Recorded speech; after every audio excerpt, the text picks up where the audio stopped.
5-6 एकरचा total तो shade असेल मोठी, एवढी मोठी फॅक्टरी होती ती. फर्स्ट टाइम गेलो मी, त्यांना सांगितलं मला या फॅक्टरीच्या पलीकडे मागच्या साईडला उजव्या साईडला जायचं. आणि मी म्हणलं मला इथे काही 2-3 बायका दिसत आहेत. थोडं ट्यून केलं तर तेव्हा एक एनर्जी पॉपअप झाली थोडी पुढे. मी अशी यंग बाई होती, साधारण 32-33 वर्षाची असेल असं वाटतंय मला. मी तिला म्हटलं कम्युनिकेट करूया. तर ते म्हणले नाही, गुरव बोलेल, गुरव. म्हणून आम्ही त्यांच्या ऑफिसमध्ये गेलो. ह्यांनी त्या गुरवला बोलून घेतलं. म्हणे गुरव यांना तुमच्याशी बोलायचं आहे. त्याला त्या गुरवला पण कळेना काय झालं. मी म्हटलं गुरव मला त्या बाईंनी तुमच्याशी बोलायला सांगितलंय. कुठल्या बाई? म्हटलं तुम्हाला माहिती आहे. नाही म्हणे अहो साहेब, शिफ्ट संपली की रात्री मी मागे असं मस्त मोबाईल बघत बसायचो. मी मोबाईल बघतोय आणि माझ्या बाजूनं असा एक बाई येऊन बघते माझ्याकडे आणि माझ्या असं खांद्यावर मला काहीतरी स्पर्श जाणवला. आणि मी बघितलं तर ती म्हटलं कशी दिसते? नाही म्हटलं अशी काळसर असेल बहुतेक आणि असं लाल कुंकू मला फक्त दिसत होतं आणि अशी वेगळीच होती काहीतरी. मग तो बोलला की तुम्ही एक मुलगी होती तिथे, मग तियाशी बोला.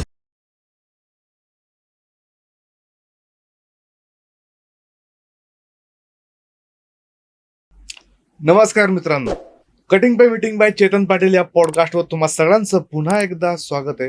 मित्रांनो, आज आपल्या पॉडकास्टवर पुन्हा एकदा स्पिरिच्युअल गप्पा करण्यासाठी आपल्या सगळ्यांचे लाडके दीपकजी इथं आलेत. दीपकजी, तुमचं मनापासून खूप खूप स्वागत आहे. नमस्कार चेतनजी, मला पण खूप छान वाटतंय. बरेच महिन्यानंतर आपण परत एकदा छान गप्पा मारणार आहे आणि आय एम शुअर आपले जे ऑडियन्स आहे त्यांना सुद्धा आज आपल्याच्या गप्पा आवडतील. नक्कीच नक्कीच. सगळ्यात आधी तुम्ही कसे आहात? मी छान आहे, तुम्ही कसे आहात? मी मजेत. आता मजेत आहे. आता जास्त मजा येणार आहे मला. तुम्ही लास्ट पॉडकास्टमध्ये पण आपला गप्पा झाल्या तेव्हा स्पिरिच्युअल विषय इतका डीप असतो, तो तुम्ही एकदम सोप्या भाषेत सांगतात आणि त्याची मजा आम्हालाही वाटते. 2 गोष्टी असतात, आमच्या ज्ञानामध्ये भर होते. काही गोष्टी आम्हाला समजतात ज्या पुस्तकी नॉलेजपेक्षा तुम्ही सोपे करून सांगतात. आणि ह्या नवीन सायन्सबद्दल सुद्धा आम्हाला आता जागरूकता वाढत चालली आहे की जी आपण सायन्सच्या पुस्तकात नसते, पण हे नवीन दुसऱ्या जगातलं सायन्स आहे. तर जसं आपण लास्ट टाइम आपल्या पॉडकास्टवर गप्पा केल्या त्यात आपण हिलिंगबद्दल बोललो की हिलिंग किती महत्त्वाची आहे आणि बऱ्याच लोकांना जो त्रास असतो तो हिलिंगद्वारे आपण कसा दूर करतो. माइट बी त्याला काही त्रास असेल, जसं लाईक पास्ट लाईफ, त्याला काही एक्सपिरियन्स असतील तर तो आपण कसा दूर करतो याच्याबद्दल आपण बोलले. पण एक माणूस जगत असताना त्याच्या अवतीभोवती खूप सारे एलिमेंट्स असतात. जसं तो कामाला जातो, ऑफिस किंवा शिफ्टिंग असते, या गावातून त्या गावात एरिया बदलतो किंवा घर बदलतात. तर या सगळ्या गोष्टींचा प्रभाव किंवा एलिमेंटचा प्रभाव त्याचा डेली लाईफवर होतो का, आणि त्या किती महत्त्वाच्या आहेत? मागच्या वेळेला आपण हिलिंग ह्या विषयाला थोडंसं पास्ट लाईफ कर्म आणि त्याचं हिलिंग अशा काही केस स्टडीज आपण मागच्या वेळेला बघितलेल्या होत्या. पण मी परत एकदा सांगतो, मागच्या वेळेला आपण जे बोललेलो की हिलिंग हा तसा वास्ट टॉपिक आहे. म्हणजे वाईड पण आहे आणि डीप पण आहे. अवघड म्हणणार नाही मी, कॉम्प्लेक्स आहे थोडा. तर जेव्हा मी आता हे काय केलंय काही वर्षात जे हिलिंगचं काम करत होतो त्याच्यामध्ये मला वेगवेगळे फॅक्टर्स दिसले. याच्यामध्ये लोकांचं कर्म आणि त्या कर्मामुळे त्यांना होणारे त्रास, त्यांना आयुष्यात काही शिकायचं आहे, सोल लेवलला डेव्हलपमेंट गरजेची आहे, त्यामुळे आयुष्यात आलेले अनुभव आणि त्याच्यामुळे त्यांना झालेल्या वेदना आणि त्या वेदनेमध्ये गुरफटून पडलेली ती व्यक्ती. हे काही इम्पॉर्टंट ॲस्पेक्ट्स होते. काही वेळेला आपण बघतो ॲन्सेस्ट्रल कर्म असतात, ज्याला आपण पितृदोष म्हणू सोप्या भाषेमध्ये. असे वेगवेगळे फॅक्टर्स आहेत. एक फॅक्टर जो आहे तो थोडा ह्या सगळ्यांपासून वेगळा आहे. तो म्हणजे एखाद्या जागेचं कर्म. अजून म्हणाल जागेचं कर्म काय? कर्म फक्त माणसालाच लागतं. तर आपल्या पूर्वीच्या डिस्कशनमध्ये आपण एक गोष्ट बोललेलो की कर्म इज व्हॉट. काय कर्म म्हणजे काय? कर्म म्हणजे फक्त रेसिड्युअल एनर्जी आहे, इम्प्रेशन्स आहेत ऊर्जेचे. मग आता त्या अनुषंगाने आपण जेव्हा बघतो तेव्हा विचार करायला लागतो आपल्याला की एखाद्या जागेचं कर्म कसं काय असेल, जागेला कर्म कसं काय असेल. तर सिम्प्लिफाय भाषेत बोललं, सिम्प्लिफाय करून बोललं तर त्या जागेची ऊर्जा. ठीक आहे. त्यासाठी आता आपल्याला परत रिवाइंड करायला लागेल आपलं कॉन्व्हर्सेशन. आपली सुरुवातच झालेली की हे सगळं जे विश्व आहे ते ऊर्जेपासून बनलंय. मग आता जे ऊर्जेनंच बनलंय त्याची जी स्वरूप सगळी आहेत ती सगळी ऊर्जामयच आहेत. तुम्ही पण ऊर्जा आहे, मी पण ऊर्जा आहे. आपण आता ज्या स्टुडिओत हे रेकॉर्डिंग करतोय ती पण एक ऊर्जा आहे. आणि ही अख्खी जी बिल्डिंग ऊर्जा आहे आणि ज्या पृथ्वीच्या पृष्ठभागावर ही बिल्डिंग बनली आहे तो पृष्ठभाग पण ऊर्जा आहे आणि त्याच्या आत आत आत आपण गेलो पृथ्वीच्या सेंटरपर्यंत ते सगळं ऊर्जाच आहे. म्हणजे हे सगळं ऊर्जेमुळे बनलंय. आता जेव्हा ऊर्जा हा विषय आपण बोलतो तेव्हा मग आपल्याला तो फिजिक्सच्या वेनं समजायला सोपं पडतं. बरोबर आहे. कारण ऊर्जेचे नियम आहेत. ऊर्जा पॉझिटिव्ह पोलॅरिटीकडून निगेटिव्ह पोलॅरिटीकडे प्रवाहित होते. ज्या ऊर्जेची एक पोलॅरिटी आहे म्हणजे जे काय आपण काय म्हणू त्याला जसा जो भार आहे त्याच पद्धतीची ऊर्जा तिथे खेचली जाते. पॉझिटिव्ह असेल तर पॉझिटिव्ह खेचली जाते, निगेटिव्ह असेल तर निगेटिव्ह खेचली जाते. हे जे काही इम्पॉर्टंट फिनॉमिना आहेत किंवा हे जे काही ट्रेट्स आहेत ऊर्जेचे किंवा ज्या पद्धतीने हे ऊर्जेचा नियम आहेत त्याला अनुसरूनच हा सगळा वास्तू टॉपिक आहे. ठीक आहे. पण आता वास्तूचा जेव्हा आपण ॲस्पेक्ट घेतो किंवा ओव्हरऑल हिलिंगमध्ये सुद्धा लोक बोलतात पंचतत्वाविषयी बोलतात. बरोबर. तर इथली जी ऊर्जा आहे ज्या ऊर्जेचे हे सगळे रूप आहेत किंवा डेरिव्हेटिव्ज आहेत त्याचे जे बिल्डिंग ब्लॉक्स आहेत ही ऊर्जा बनली आहे कशानं. ऊर्जेला तोडलं इज अ रॉंग स्टेटमेंट पण ऊर्जेला जर का उलगडून बघायचं झालं त्याच्या खाली खोलात जायचं झालं तर आपल्याला दिसतं आपल्याने आपल्या अध्यात्मात सांगितले पंचतत्व. ही जी पंचतत्व आहेत कुठलं अग्नी वायू जल पृथ्वी आणि इथर आकाश तत्व. बरोबर. ह्या तत्वांचं कॉम्बिनेशन मिळून जे तयार होतं ती ऊर्जा आहे. आता ह्याच्यामध्ये पॉसिबिलिटीज काय काय येतात. पहिली पॉसिबिलिटी आहे की हे सगळी तत्व आहेत ती बॅलन्स असतील कुठे काही कमी जास्त नाही. ते जेव्हा बॅलन्स होतं तेव्हा त्यातनं एक काय म्हणतात त्याला एक चार्ज क्रिएट होतो. तो आहे पॉझिटिव्ह चार्ज. जेव्हा हे एलिमेंट्स आउट ऑफ बॅलन्स आहेत तेव्हा पण एक चार्ज क्रिएट होतो. तो आहे निगेटिव्ह. आता निगेटिव्ह पॉझिटिव्ह त्याला तसं नाव दिलंय कारण आपण फिजिक्समध्ये निगेटिव्ह आणि पॉझिटिव्ह पोल्स हे शिकलेलो आहे. पण जेव्हा आपण रिअल लाईफमध्ये ह्याचं कनोटेशन किंवा ह्याचा एक रिलेशन लावतो ते आपल्या अनुभवानुसार असतं. ज्या गोष्टी आपल्याला आनंद देतात शांत पीसफुल वाटून देतात क्लॅरिटी देतात स्थैर्य देतात त्या गोष्टींना आपण पॉझिटिव्ह म्हणतो. म्हणजे एखादा व्यक्ती तुमच्या आयुष्यात आहे आणि तो तुमच्या बरोबर असला की तुम्हाला छान वाटतं. तो तुमच्याशी चांगलं बोलतो त्याच्यावर तुमची एक्सचेंज चांगले होतात तेव्हा ते म्हणतात मला ह्या माणसावर पॉझिटिव्ह वाटतं. तुम्हाला चांगलं वाटतंय. तो पॉझिटिव्ह आहे का नाही हे फार महत्वाचं नाही आता पण तो तुम्हाला पॉझिटिव्ह फील करून देतो. आणि एखादी व्यक्ती असते की you cannot stand that person. तुम्हाला त्या व्यक्तीबरोबर बसायलाच नको वाटतं. तुम्हाला त्या व्यक्तीच्या बाजूला बसलं की डिप्लिटेड वाटतं. मग तुम्ही म्हणता अरे मला त्या व्यक्तीवर फार निगेटिव्ह वाटतं. तो व्यक्ती निगेटिव्ह आहे का नाही हा सेकंडरी मुद्दा आहे. तुम्हाला वाईट वाटतं. त्यामुळे आपण जेव्हा पॉझिटिव्ह आणि निगेटिव्ह एक मनुष्याला जेव्हा सापेक्ष बोलतो मनुष्याच्या एक्सपिरियन्सला अनुसरून बोलतो तेव्हा त्याचं एक आपण त्याला त्या ऊर्जेला डिफाईन करतो पॉझिटिव्ह आणि निगेटिव्ह म्हणून. म्हणजे निगेटिव्ह जी पोलॅरिटी आहे त्यामुळे आपल्याला जे अनुभव येतात ते मनाला फार आनंददायक नसतात. म्हणून आपण त्या निगेटिव्ह चार्जला निगेटिव्ह समजतो. कारण माझं त्याची रिलेशनशिप निगेटिव्ह पद्धतीने आहे. मला चांगलं वाटत नाही. तसंच पॉझिटिव्ह जेव्हा एखाद्या चार्ज आहे तेव्हा त्याच्याशी माझा जो एक्सपिरियन्स आहे तो पॉझिटिव्ह आहे म्हणून मी त्याला पॉझिटिव्ह म्हणतो. त्यामुळे ऊर्जेला चांगलं वाईट म्हणू शकत नाही आपण. ऊर्जेला आपण पॉझिटिव्ह किंवा निगेटिव्ह पोलॅरिटीच्या ऍस्पेक्टनी बोलतो आणि निगेटिव्ह पोलॅरिटी असलेली जी एनर्जी आहे ती आपल्याला चांगलं फील करवत नाही म्हणून आपण तिला वाईट म्हणतो. बरोबर आहे. हा झाला दुसरा भाग. आता थोडंसं आपण परत आपल्या जागा आणि वास्तू ह्या अँगलला येऊया. वास्तू माझ्या असेसमेंटनुसार हा एखाद्या व्यक्तीच्या आयुष्यात इम्पॅक्ट करणारा इम्पॉर्टंट ॲस्पेक्ट आहे. बर. म्हणजे जेवढं त्या व्यक्तीचे कर्म महत्वाचे आहेत, हम्म. किंबहुना तेवढ्याच महत्वाचं त्याचं एनर्जेटिक एन्व्हायरमेंट पण महत्वाचं आहे. अच्छा. आता ते एनर्जिक एन्व्हायरमेंट कुठं असतं? तुम्ही ज्या घरात राहता ते एनर्जेटिक एन्व्हायरमेंट, त्या जागेची ऊर्जा. तुम्ही ऑफिसमध्ये जाता तिथल्या जागेची ऊर्जा. का, कसं, हे आपण थोडंसं पहिल्यांदा समजून घेऊ. त्यासाठी आपण परत एक टॉपिक घेऊ. Yes. हे सगळं विश्व ऊर्जेने बनलंय. ही जी आताची बिल्डिंग आहे ती पण ऊर्जा आहे, जी जमीन आहे ती पण ऊर्जा आहे, त्याच्या खाली पण ऊर्जा आहे. आता एक लक्षात घ्या की जेव्हा ही बिल्डिंग इथे बांधली गेली, त्याच्या खालची जी जमीन आहे ज्याच्यावर ही बिल्डिंग बांधली गेली ती कधीपासून आहे?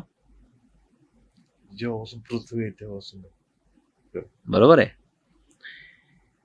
आता आपण एक गोष्ट फिजिक्समध्ये शिकलोय. पृथ्वीच्या पोटात आत, in the below the crust of the earth, physical आणि केमिकल रिॲक्शन्स होत असतात. बरोबर आहे. सायन्स सांगतं, म्हणजे फिजिक्स सांगतं की जेव्हा जेव्हा अशा फिजिकल आणि केमिकल रिॲक्शन्स होतात तेव्हा एनर्जी रिलीज होते. आता एनर्जेटिकच, इनपुटच एनर्जेटिक आहे तर आउटपुट कायम एनर्जेटिक असणार. बरोबर आहे. पण आता जेव्हा या ऊर्जा रिलीज होतात, आणि हे साधारण मला आठवते सायन्सच्या 11वीच्या पुस्तकात होतं माझ्या सिलेबसच्या वेळेला, तर त्यामुळे जे शिकतात त्यांना त्यांच्या पुस्तकात ह्याच्या रेफरन्सेस सापडतील. एखाद्याला वाटेल की हा काहीतरी वेगळंच सांगतोय, हे आहे. मग आता ह्या ज्या केमिकल आणि फिजिकल रिॲक्शन्स होतात तिथनं जी ऊर्जा रिलीज होते त्याला पण काहीतरी पोलॅरिटी असणार, पॉझिटिव्ह किंवा निगेटिव्ह. बरोबर. बर. आता अर्थचं असं नाहीये माणसासारखं 2-10 मिनिटांनी मूड बदलला, आज पॉझिटिव्ह आहे, मग चांगलं कोणीतरी बोललं पॉझिटिव्ह झालो, कोणीतरी वाईट बोललं परत निगेटिव्ह झालो, असं नाहीये. अर्थ क्रस्ट मध्ये जे काही एनर्जेटिक रिलीजेस आहेत ते over a period of time होतात. आता आपण एक केस घेऊया, एक एक्झाम्पल घेऊया की एक बिल्डिंग आहे, त्या बिल्डिंग ज्या पृथ्वीच्या पृष्ठभागावर बनली आहे त्याच्या आत निगेटिव्ह एनर्जीज पृथ्वीकडनंच येत आहेत, पोलॅरिटी त्या ऊर्जेची. तर E=mc² हा आहे. ह्याच्यामधला सगळ्यात मोठं डिटरमाइन करते एखाद्या गोष्टीची एनर्जी आहे ते म्हणजे एखाद्या वस्तूचं, ऑब्जेक्टचं मास. म्हणजे काय, जेवढं मास जास्त तेवढं ऊर्जा जास्त. बरोबर. आता मी तुम्हाला माझ्या आधीच्या टॉपिककडे घेऊन येतो. जेव्हा एखाद्या व्यक्ती त्या पृष्ठभागावर घर बांधतोय ज्याच्या आत खाली ऑलरेडी एनर्जी निगेटिव्ह आहे. आता तुम्ही सांगा, सपोज ही बिल्डिंग जी बांधलेली आहे, एक गुंठ्याची एकानं कोणीतरी बिल्डिंग बांधली 1 गुंठ्याच्या जागेत, त्या 1 गुंठा त्यांना पाया खणलाय काहीतरी, किती खाली खणत जाईल? एक लक्षात घ्या केवढं मॅटर आहे तिथे. हे माती आणि दगड हे जे काही निघतं खाली ते मॅटर आहे, त्याच्यामध्ये ती सगळी ऊर्जा सामावलेली आहे. म्हणजे बघा की अर्थ कडनं येणारी ऊर्जा किती शक्तिशाली आहे. खरे. बरोबर आहे. आता मग तुम्ही सपोज तिथे पाया खणला, घर बांधायला सुरुवात केली. आता तुम्ही त्याच्यावर परत ब्रिक मोर्टार टाकून, विटा आणि हे जे काय सगळं सिमेंट वगैरे घालून बिल्डिंग बांधताय. जेवढं अर्थ मध्ये खाली ऊर्जा आहे त्याच्या कम्पॅरिझन मध्ये तुम्ही जे एक स्ट्रक्चर क्रिएट करताय आणि त्याचं जे वस्तुमान आहे ते कमी आहे. त्यामुळे तुम्ही कितीही पॉझिटिव्ह पद्धतीनं तुम्ही बांधायचा प्रयत्न केला, अर्थची ऊर्जा जर का खूप स्ट्रॉंग असेल तर कॉन्टॅमिनेशन होतं, ऊर्जा फ्लो होते अर्थ कडून.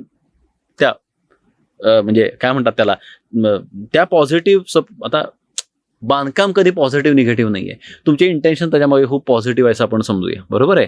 पण अल्टिमेटली नॅचरली सपोज अगदी पॉझिटिव्ह इंटेन्शननी केलेलं काम बांधकाम असेल त्याच्यावरचं, पण त्याला इंटेन्शन्स कळत नाहीत त्या ऊर्जेला पोलॅरिटी कळते. ते काय करतं, नियम लागू होतो, अर्थ कडनं पॉझिटिव्ह एनर्जी त्या बिल्डिंगची खेचली जाते. हा झाला अर्थच्या ऊर्जेचा एक प्रकार. आता सगळी घरं, कुणी तर हवेत घर बांधत नाहीये, त्यामुळे पहिला फॅक्टर आला वास्तूमध्ये आला अर्थ, जमिनीकडून येणार आहे ऊर्जा. आता सपोज एखादा प्लॉट आहे, त्या प्लॉटमध्ये ह्या खाल्लं अर्थच्या एनर्जीज निगेटिव्ह आहेत. आता तिथे काय होतं माहिती आहे का, निगेटिव्ह एनर्जीला अट्रॅक्ट करते. मी अशा कित्येक कामं केली ज्याच्यामध्ये निगेटिव्ह एनर्जी प्रत्येक वेळेला काहीतरी स्पिरिट आणि एंटिटी पाहिजे गरजेचं नाहीये. निगेटिव्ह भावना सुद्धा जमा होतात. कारण एक लक्षात घ्या, एखाद्या या रूम मध्ये 5 लोकांना 50 दिवस टॉर्चर केलं, रडवलं त्यांना. तुम्ही ह्या खोली आणि तुम्हाला काहीच सांगितलं नाही, इथे रडलीत लोक 50 दिवस. तुम्ही जेव्हा इथे एंटर कराल ना, तेव्हा तुम्हाला काहीतरी ऑफ वाटेल, तुम्हाला काहीतरी विचित्र वाटेल.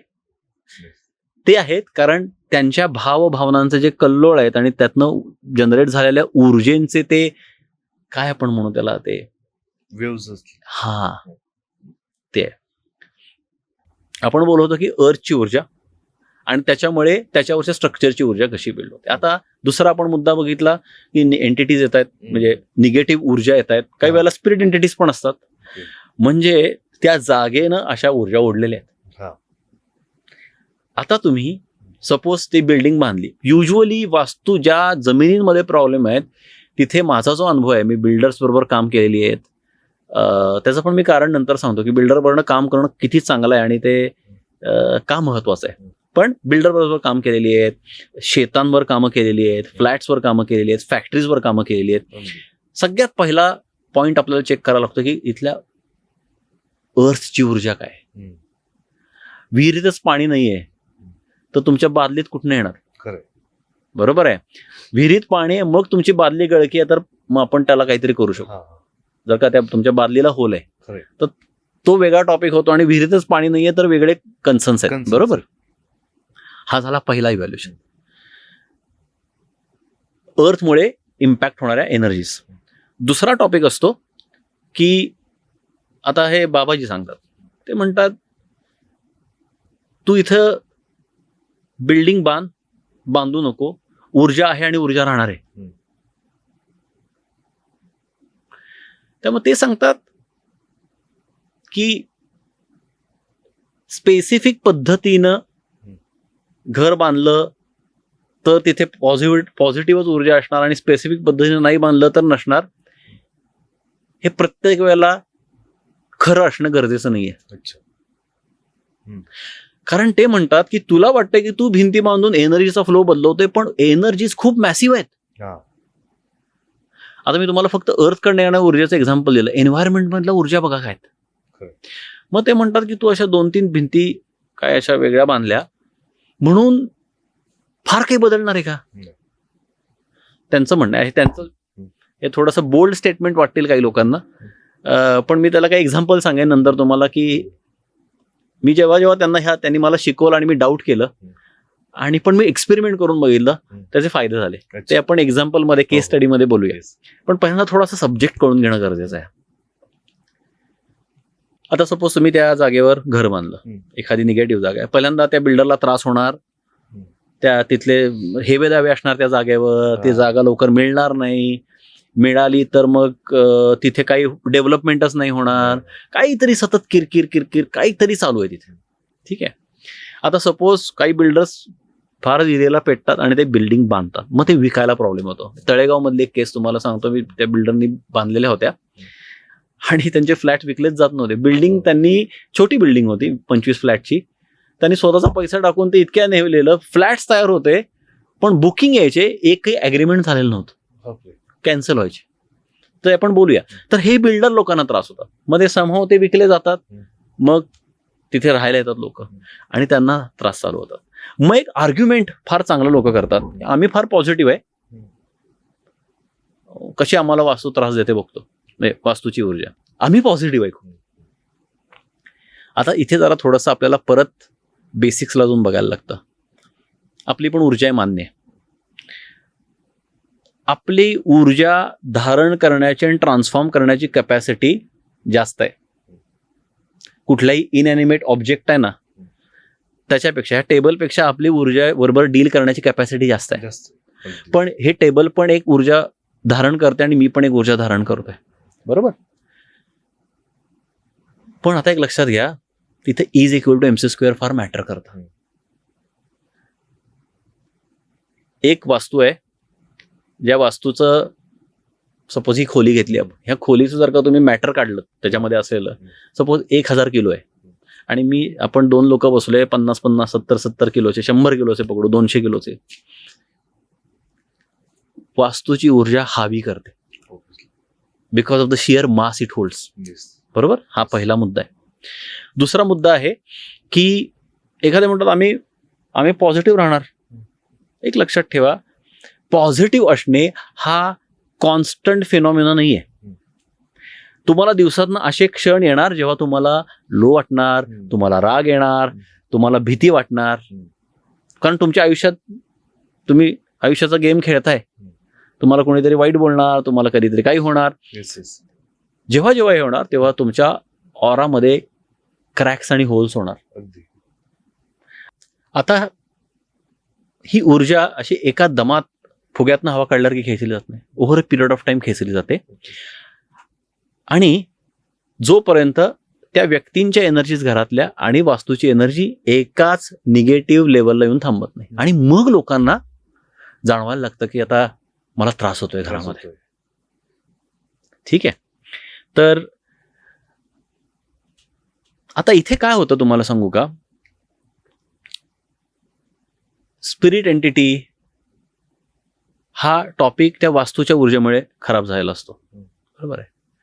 मग आता ह्याच्यावर 2 पद्धतीनं काम करायला लागतं. एक तर जी कलुषित ऊर्जा आहे, एक आहे निगेटिव्ह ऊर्जा आहे, त्याचं ट्रान्सफॉर्मेशन गरजेचं आहे आणि त्या जागेत पॉझिटिव्ह एनर्जीचा प्रवाह मेंटेन राहील अशी प्रोव्हिजन करणं गरजेचं आहे.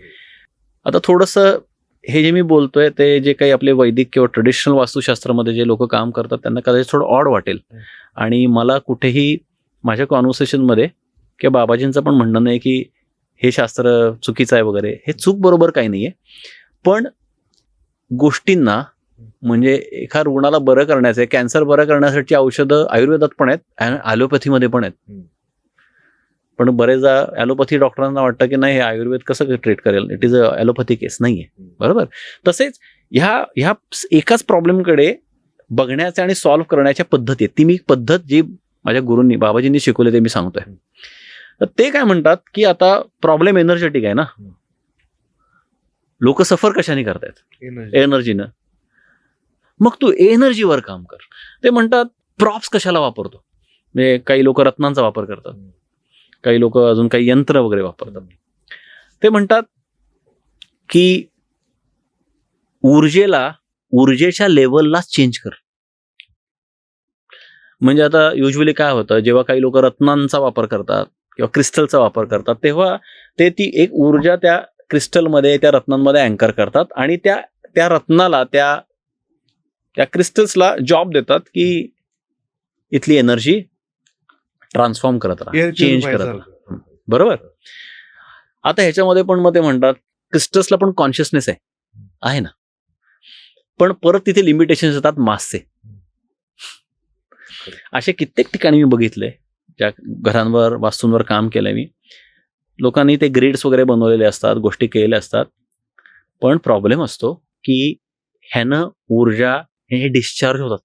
डिस्चार्ज म्हणजे काय, हे स्वतःच एक निगेटिव्ह एनर्जी स्टोअर करायला सुरुवात करतात. मग आता त्या लोक सांगतात नाही आम्ही मग क्लीन्स करत जाऊ. वास्तूची ऊर्जा क्रिस्टल्स किंवा तत्सम गोष्टींनी चेंज करणे हे म्हणजे एक डोंगर आहे त्याला फावड्याने खोडल्यासारखा प्रकार आहे.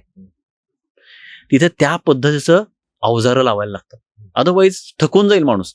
आता एखाद्याला दररोज हे करायचंय ना, किंवा दररोज असं नाही पण पिरियडिकली करायचंय तर त्या व्यक्तीने करावं, त्याच्यामध्ये प्रॉब्लेम नाहीये.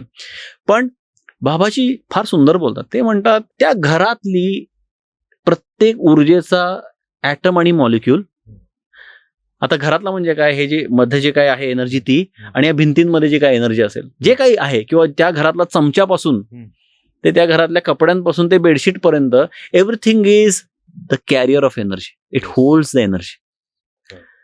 मग त्या प्रत्येक ऊर्जेच्या मॉलिक्यूलची आणि ॲटमची एनर्जी तू चेंज केली आणि क्रिस्टलमध्ये ती एनर्जी अँकर करण्यापेक्षा घरातल्या प्रत्येक आणि त्या एनर्जीचा प्रत्येक ॲटम मॉलिक्यूल ती जर का एनर्जी होल्ड करतोय तर मग डिस्चार्ज करणार राहत नाही काय.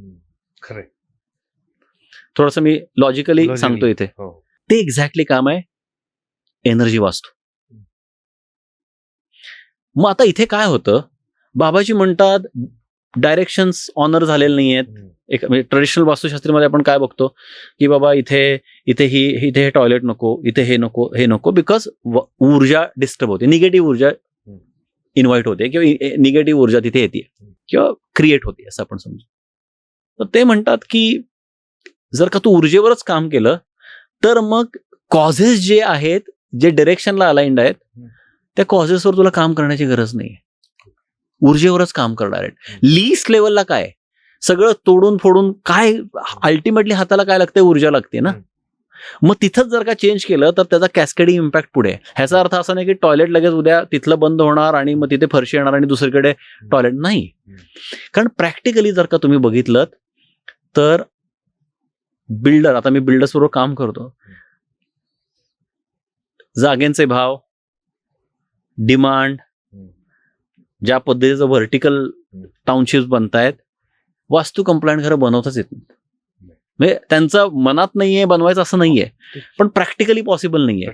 म्हणून हा जर का डिझाईनचा प्रॉब्लेम म्हणजे इट इज काय सिच्युएशनमुळे असं होत असेल, म्हणून सिच्युएशनला सक्कम होऊन लोकांनी सफर करायचं का, वास्तू ज्या बनलेल्या नाही आहेत तशा. मग त्यात ते म्हणतात की तू वास्तूच्या त्या डायरेक्शन्स मध्ये अडकू नको. अल्टिमेटली डायरेक्शन्स पण काय सिम्बॉलाइज करतायत, डायरेक्शन पण सिम्बॉलाइज करतायत एलिमेंट्स. बरोबर आहे. मग तू डायरेक्ट त्या एलिमेंट्सवर काम कर, त्या ऊर्जेवर काम कर, त्या ऊर्जेच्या स्पेसमध्ये अँकर कर. मग आता लोकांचा प्रश्न, मी जेव्हा सुरुवातीला काम केलं हे तेव्हा मला लोकांचे प्रश्न अजूनही येतात जिथे ते काम करतो. ते म्हणतात तुम्ही केलं आम्हाला दिसलं नाही काही. हा, पण मग तुम्ही आता याच्यात पॉझिटिव्ह एनर्जी रूम मध्ये भरली आमच्या, मग ते 10 दिवसानंतर गेली तर, संध्याकाळी गेली तर, हे प्रश्न आहेत आणि हे योग्य प्रश्न आहेत. मग त्याच्यावर एक्झाम्पल्स किती छान आहेत बघा. सपोज ह्या खोलीत पॉझिटिव्ह एनर्जी आपण बाबाजींच्या शास्त्रांनी एनर्जी वास्तू पद्धतीनं केली, ट्रान्सफॉर्म केली इथली एनर्जी, आणि या रूमच्या बाहेर सपोज निगेटिव्ह एनर्जी, असं एक एक्झाम्पल. मग ती एनर्जी आत आली तर, ही बाहेर गेली तर, पहिली गोष्ट काय माहितीये का, जर का तुम्ही पाणी आणि तेल एकत्र घेतलं, दोन्ही लिक्विड्स आहेत, आणि हलवा, मिक्स होतात का? अगदीच तुम्ही फार त्याला मशिनरी लावून केलं तर एखादा त्यातनं बनवू शकतो. काय बनतं, जेल बनतं ना. हा, पण मी नॉर्मल सर्कमस्टन्सेस मध्ये बोलतोय, मिक्स होत नाही. का मिक्स होत नाही? कारण दोघांच्या डेन्सिटीमध्ये फरक आहे. तसं जी हील्ड एनर्जी आहे किंवा जी ट्रान्सफॉर्म्ड एनर्जी पॉझिटिव्ह व्हायब्रेशनला आहे आणि जी ऊर्जा बाहेर, एक्झाम्पल जी निगेटिव्ह व्हायब्रेशनला आहे, त्याच्या वेव्हलेंथ मध्ये फरक आहे. आता ही एनर्जी मिक्स कधी होऊ शकते, जर का ह्याचं एक energetic thermal insulation, energetic insulation, thermal नाही, एनर्जेटिक इन्सुलेशन ब्रेक झालं तर देर इज अ चान्स की इथली एनर्जी बाहेरची ऊर्जा खेचेल, तिथली आत येणार नाही, इथली डिप्लीट होईल. कारण energy always move from positive to negative. बरोबर. आता हा प्रवाह चालू होईल आणि मग खूप दिवसानंतर बाहेरची ऊर्जा आणि आतली ऊर्जा एका लेवलला येईल. मग आता ह्याला काही एनर्जेटिक इन्सुलेशन्स केले जातात, जे बाबाजींनी शास्त्र शिकवलंय. दुसरा महत्वाचा मुद्दा असतो की if you can't measure a problem you cannot measure the improvements. If you can't measure you can't improve. त्यामुळे आम्ही आमच्या कामामध्ये काय करतो, एक एनर्जेटिक रिडिंग्स असतात प्रत्येक जागेचे. त्याला आपण काही सायकिक रिडिंग्स असतात आणि काही इन्स्ट्रुमेंटवरून आलेले रिडिंग्स असतात. ते रिडिंग्स असतात जे तुमचं प्री असतं, आणि त्यानंतर काम केल्यानंतर एक पोस्ट रिडिंग्स येतात. आणि मग मी लोकांना सांगतो ज्यांच्याबरोबर काम केलंय, अगदी बिल्डर्स पासून सगळे लोक, की 4 चेक्स फ्री ऑफ कॉस्ट, एक 6 महिन्यानंतर, एक 1 वर्षानंतर, एक 2 वर्षानंतर, एक 3 वर्षानंतर आम्ही तिथे येऊ, चेक करू, तुम्हाला परत एनर्जीचा रिपोर्ट. 1000 किलो सपोज ह्या जागेतलं ब्रिक मॉर्टर आहे, त्याच्यामध्ये एखादी एनर्जी जेव्हा अँकर होते ना, 100 किलोचे 2 निगेटिव्ह लोकांना ती एनर्जी डिप्लीट करायला कित्येक वर्ष लागतील. तर हे काही फंडामेंटल्स आहेत वास्तुवर्क मधले, ज्याच्यामध्ये मी ट्रेडिशनल वास्तुशास्त्राचा आधार घेत नाही. मी हे जे मला माझ्या गुरूंनी शिकवलंय ते माझ्यासाठी अल्टिमेट आहे, मी त्याला फॉलो करतो. आणि मला पण सुरुवातीला डाऊट होता की हे माझ्या मनाचे मांडे आहेत का, खयाली पुलाव आहेत का, हे मला जसं काहीतरी वाटतंय का, पण नाही, त्याचे मला प्रॅक्टिकल्स मी काम करतोय त्याच्यावर. आणि माझ्याकडे कित्येक केस स्टडीज आहेत ज्या मी तुमच्याशी बोलेन आता, की ज्याच्यामुळे एनर्जेटिक लेवलला वास्तूवर काम करून लोकांच्या आयुष्यात खूप चांगला फरक पडलेले आहेत. त्यांना काही बदलायला लागलेलं नाही, त्यांना कुठले हवन करायला लागलेलं नाहीये, त्यांना कुठे काही बांधी बांधून आणायला लागली नाही, काही नाही करायला लागले. माझा असं कुठेच क्लेम नाहीये की ते शास्त्र कमी आहेत, मी करतो ते चांगलं आहे, किंवा ह्याच्यात कम्पॅरिझन्स नाहीये. जसं गुजराती थाळी आहे, महाराष्ट्रीयन थाळी आहे, प्रत्येकाच्या आवडीनुसार तो खातो. अल्टिमेटली पोट भरायला पाहिजे, रिझल्ट यायला पाहिजे, बरोबर आहे. तर त्या पद्धतीनं हे वास्तू एनर्जीचं काम आहे. जेव्हा हे काम होतं ना, आता तुम्हाला सांगतो काय होतं, कधी कधी माणसांच्या कार्मिक फेजेस इतक्या चांगल्या चालू असतात, त्यांच्या पत्रिका बघून कळतं की आता त्यांना ह्या सफरिंग नसायला पाहिजेत. बिकॉज पत्रिका काय दाखवते, पास्ट लाईफची कुंडली आहे, म्हणजे पास्ट लाईफची कार्मिक हिस्ट्री आहे, त्यानुसार त्यांना आता सफरिंग नाही आहेत. ह्या माणसाच्या अपब्रिंगिंग मध्ये किंवा बाकीच्या काही ऍस्पेक्ट मध्ये दिसत नाहीये.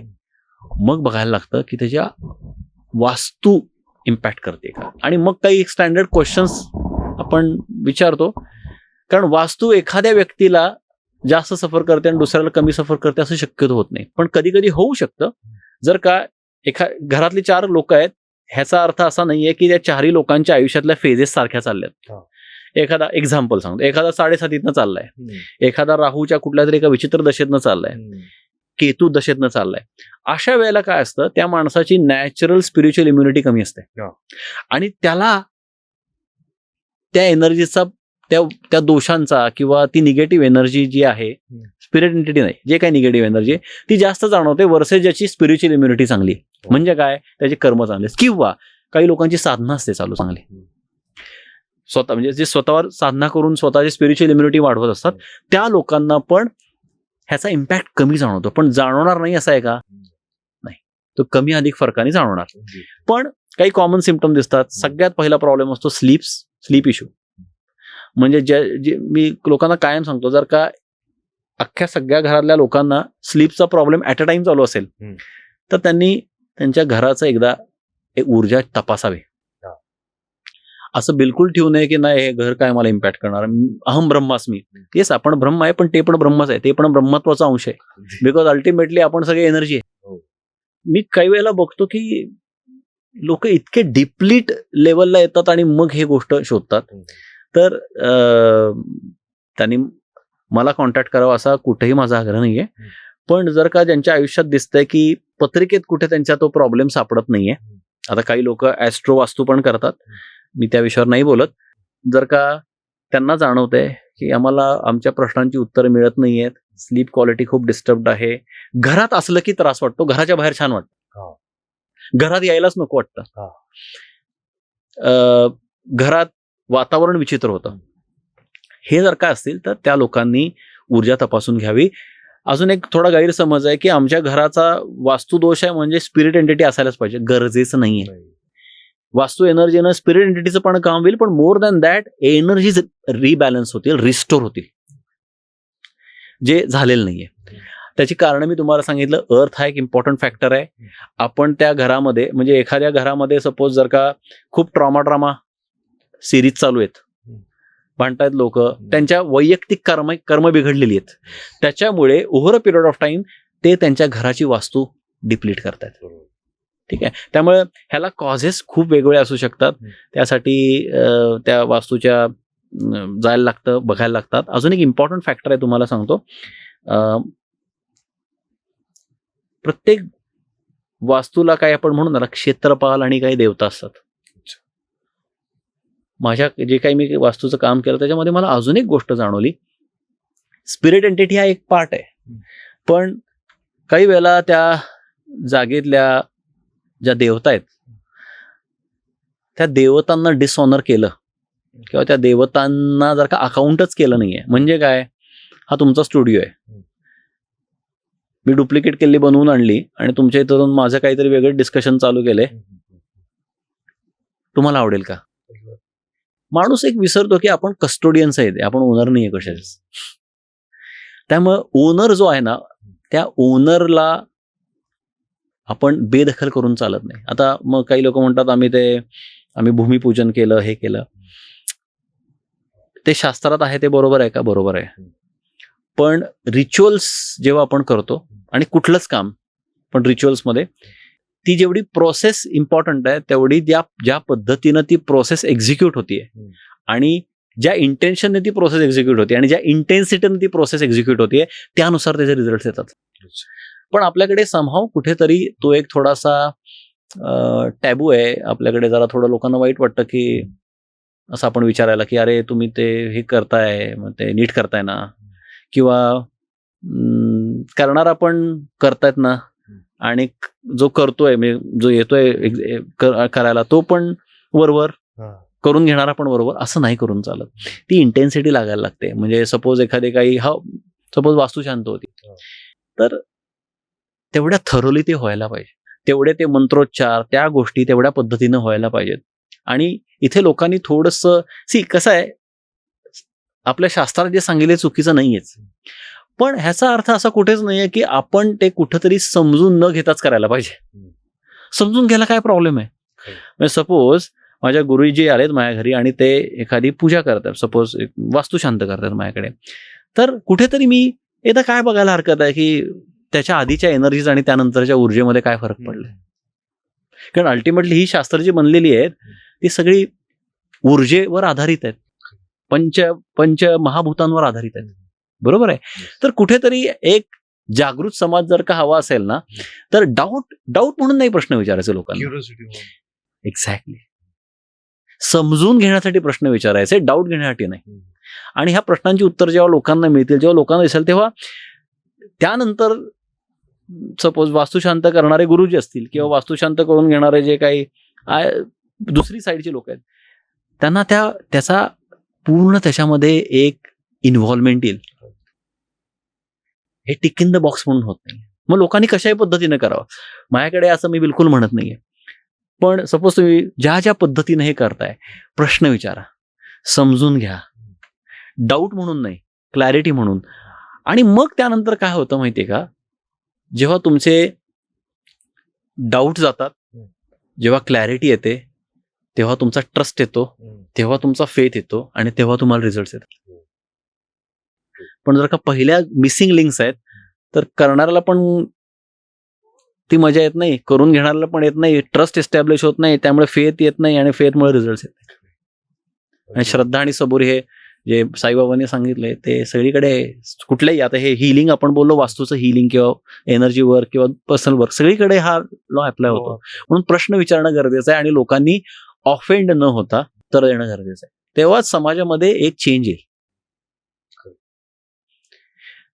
तर देवता हा पण एक इम्पॉर्टंट फॅक्टर आहे. देवतांना ऑनर करायला लागतं. ऑनर म्हणजे काय, ते काय तुम्हाला फार मोठं मागत नाही. मी आता तुम्हाला एक एक्झाम्पल देतो ऑनरिंगचं. एक भोरच्या इथे माझे क्लायंट आहेत. त्यांना खूप इच्छा होती की त्या भोरच्या डोंगरांमध्ये त्यांना एक जागा घेऊन स्वतःचा एक असं छान राहायला जागा, आणि नंतर त्यांना काही वर्षांचा तिचं रिसॉर्ट वगैरे करायचं असं होतं.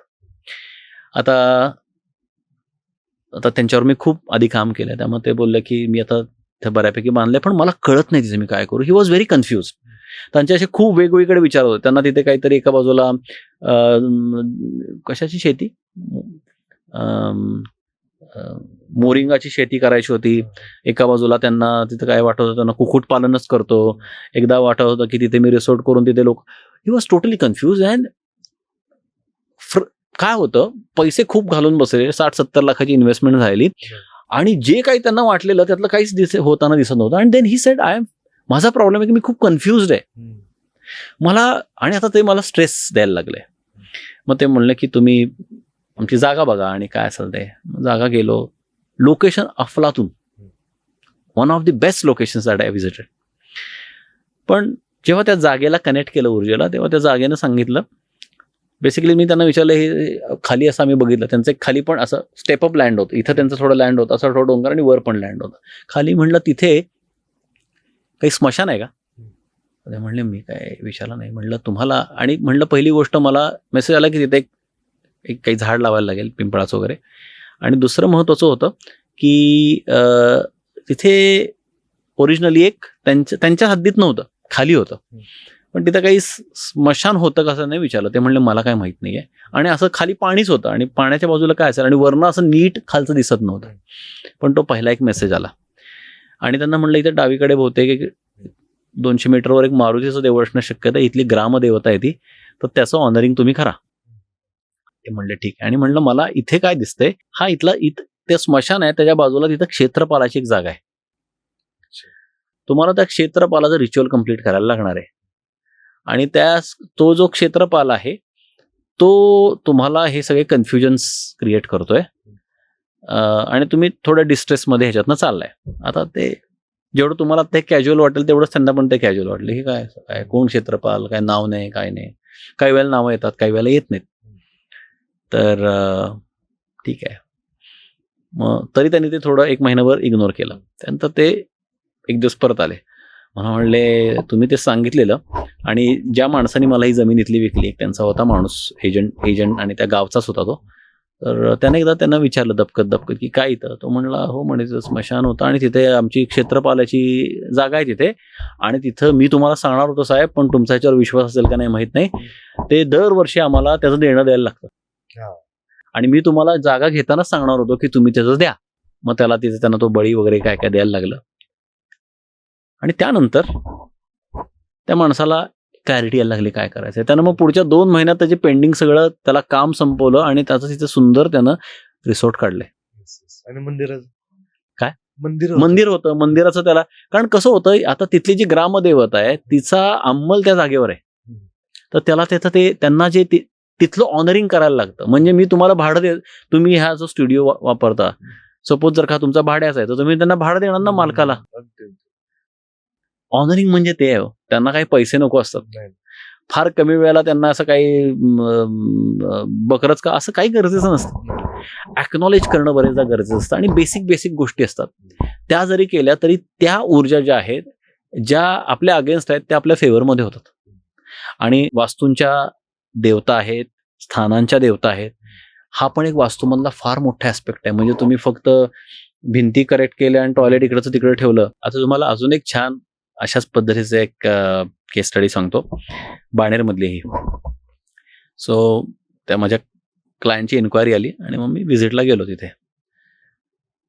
जर का तुम्ही वास्तुशास्त्रानं बघितलं तर तो फ्लॅट आणि ती बिल्डिंग कंप्लायंट, पण त्या स्टँडर्ड बिल्डिंग आहे. 30-32 फ्लॅट होते. एक जी साईड आहे बिल्डिंगची विंग होती एक, त्या विंग मध्ये अल्टरनेट फ्लोअरवर ऑलमोस्ट कॅन्सर पेशंट्स होते. 8 ते 9 लोक कॅन्सर पेशंट्स होते आणि most of them had financial issues. आणि ते त्या बिल्डिंगचं जर का तुम्ही लोकॅलिटी बघितली, अफलातून छान झाडं हे ते, मग एखादा म्हणेल की यार काय सुंदर आहे. आता सगळ्यात जेव्हा मी व्हिजिट केली मग मी पहिल्यांदा काय बघायला लागतं माहितीये का, वास्तू हा ऍस्पेक्ट आहे, पण जर का एखाद्याच्या कर्मात सफरिंग असतील ना तर वास्तूचं तुम्ही किती काही एनर्जी इम्प्रूव्ह करा, त्या माणसाला पूर्ण रिलीफ नाही मिळत. आणि त्यामुळे जेव्हा एखादा थेरपिस्ट काम करतो तेव्हा त्याला कळणं गरजेचं आहे की बाबा कुठला नॉब फिरवलं की किती पाणी येणार आहे त्या माणसाच्या आयुष्यात. रिसोर्स कुठले, काही नळ बंद दिसतात पण उघडून पण पाणी येत नाही.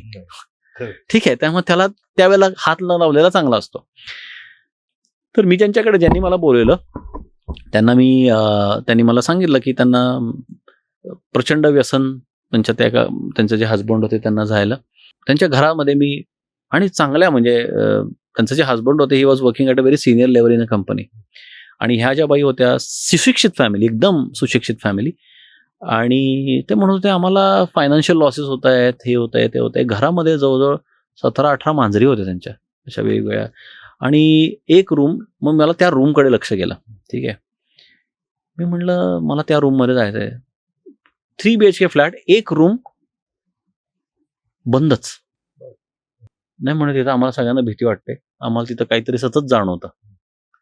तिथं गेलो मी अशी सकाळची व्हिजिट केली. मी असं नाही सांगणार की मला काय फार तिथं जाणवलं, पण व्हायब्रेशन्स काहीतरी विचित्र सांगत होत्या. पण मला लक्षात होतं की हा प्रॉब्लेम ह्या फ्लॅटचा नाहीये, there is something bigger than this. आता मग इथे जेव्हा तुम्ही तुमचे इंटेन्शन चांगले आहेत आणि तुम्ही योग्य दिशेने जाताय ना, तेव्हा तुम्हाला मग ते डिवाइन एनर्जीज गाईड करतात.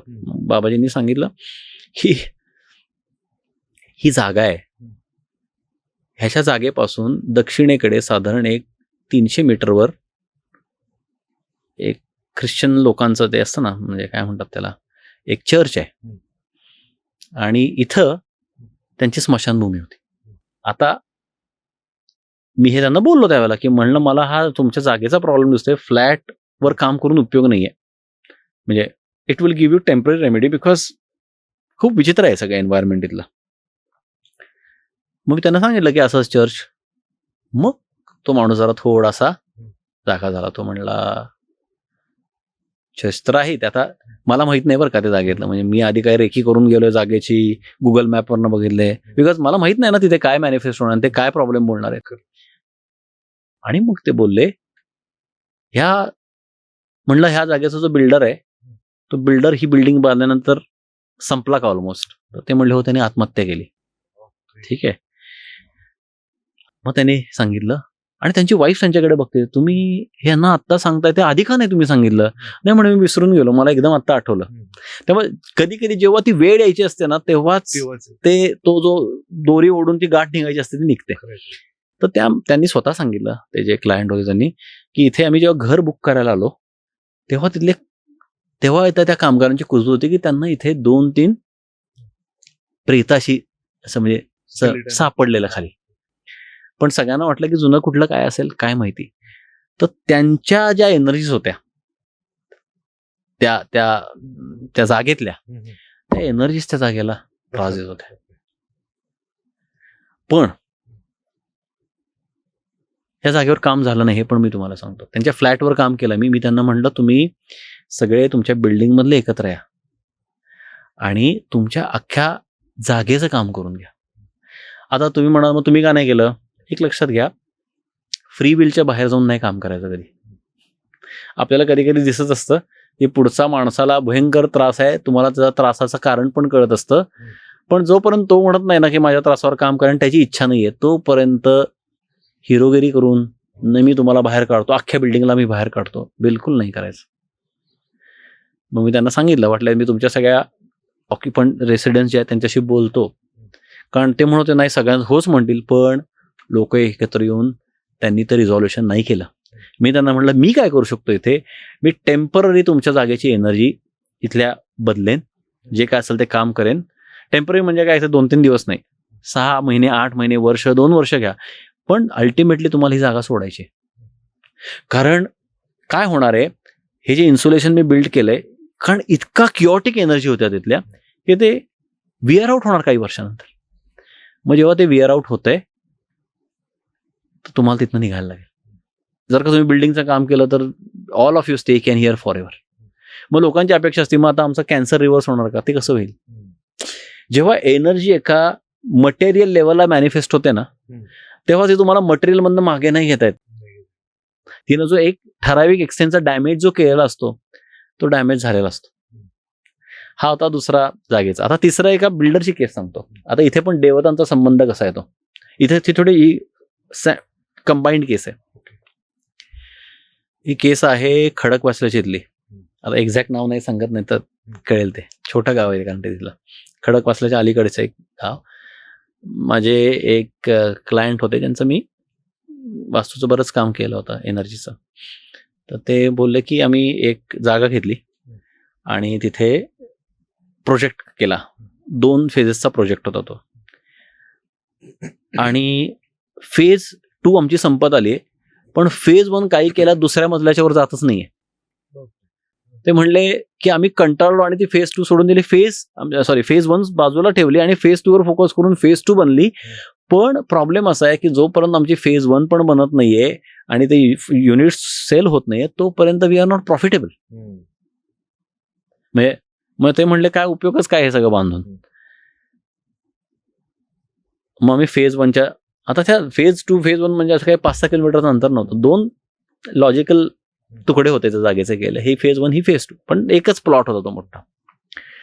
जसा त्या जागेवर गेलो तसं मला सगळ्यात पहिला त्याने तिथले जे मसोबा असतो ना, ते म्हसोबाची एनर्जी लागेल. मी म्हणलं तुमच्या जागेत म्हसोबा आहे. आता आम्ही जागांच्या देवतावर बोलतो मी, म्हसोबा आहे. तर ते म्हणले म्हसोबा नाही, आम्हाला काय माहित नाही. ते म्हणले या जागेमध्ये म्हसोबा आहे. आम्हाला बराच वेळ शोधायला लागले इथे. आता काय झालेलं, असं एक पत्रा दिसत होता, असा जमिनीवर पत्रा, एक सिमेंटचा पत्रा असतो ना असा, तो बंद, तसा फक्त असं जमिनीवर दिसत होता. तर आणि थोडंसं अशी खाली अशी त्याच्यामध्ये फट दिसत होती आणि बाकी सगळी माती होती. मी म्हणलं इथं म्हसोबाची एनर्जी लागते, इथे हे काय आहे? नाही म्हणे इथं काहीतरी अशी शेड होती काहीतरी किरकोळ. मग ते त्यांनी गड्याला बोलून काढायला लावली. तिथे असे काही शेंदूर लावलेले असे दगड वगैरे होते. मी त्यांना म्हणलं हा म्हसोबा आहे. म्हणलं हे इथं कोणी टाकलं? नाही म्हणे हे तिथं होतं, आता जिथे पार्किंग आहे, आता जिथे आपण बिल्डिंग तिथं होतं, ते आमच्या लोकांनी ते तिथं कशाला म्हणून इथं आणून टाकलंय, असं त्यांच्या एका सुपरवायझरनं सांगितलं.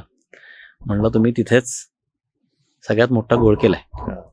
आता हे काही लोकांना अंधश्रद्धा वाटेल, पण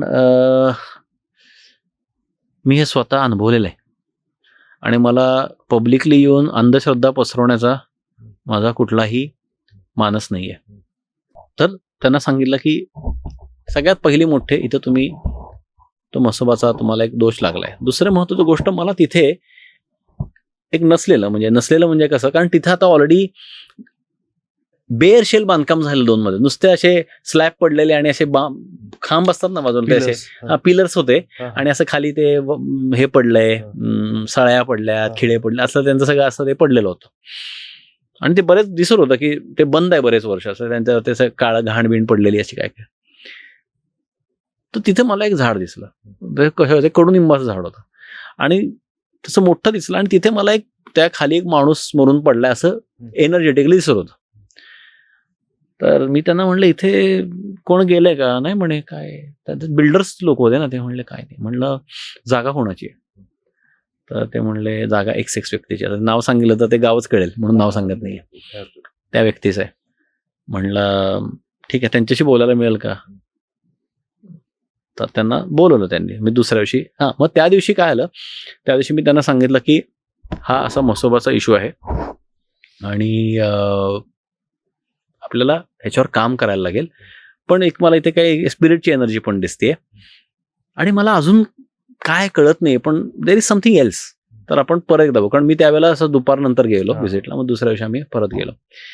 तर मग त्या घर मालकाने, म्हणजे जागेच्या मालकाने सांगितलं हो म्हणे आमचा बांधावरचा इथं म्हसोबा होता. म्हणलं तुम्ही? नाही म्हणे आम्हाला वाटलं आता ते बिल्डरला जेवी झालं कशाला काय, म्हणे आम्ही आम्हाला ते म्हणे आमच्याकडनं दुर्लक्षित झालं ते की म्हसोबाचं असं. मग ठीक आहे, ओके. म्हणलं इथं मला माणूस नाही म्हणे, माझे त्यांचे काहीतरी आजोबा होते चुलत, ते तिथे असे झाडाखाली त्यांना काहीतरी ओव्हरडोस झालेला अल्कोहोलचा आणि ते गेलेले. आता तिसरी गोष्ट काय दिसली, तो जो कोनाडा बनवलेला, तर तिथे अजून असे काहीतरी छोटे दगड होते. मला बाबाजींनी सांगितलं की हे यांनी पित्र बांधलीत. आता हा प्रकार जे लोक ह्या ह्याच्यात काम करतात त्यांना माहिती आहे. बेसिकली काय असतं, त्याच एखाद्या घराण्यातील लोक त्यांच्या पूर्वजांना राखणदार म्हणून बांधतात. आता त्यांना प्रोग्राम दिला असतो की या लँडला प्रोटेक्ट करायचा, किंवा काही लोक स्वतःहून बांधून घेतात एखाद्या जागेला की मी राखणदार या जागेचा. ठीक आहे, राखणदार काय असतो, तो त्या जागेच्या बाउंड्रीज इंटॅक्ट ठेवतो, कुणाला एन्क्रोच करून देत नाही. त्याला हे कळत नाही की माझे 4 पिढ्यानंतर तिथे बिल्डर येणार आहे आणि माझ्याच 4 पिढ्यानंतरच्या लोकांना भरपूर पैसे मिळणार आहेत.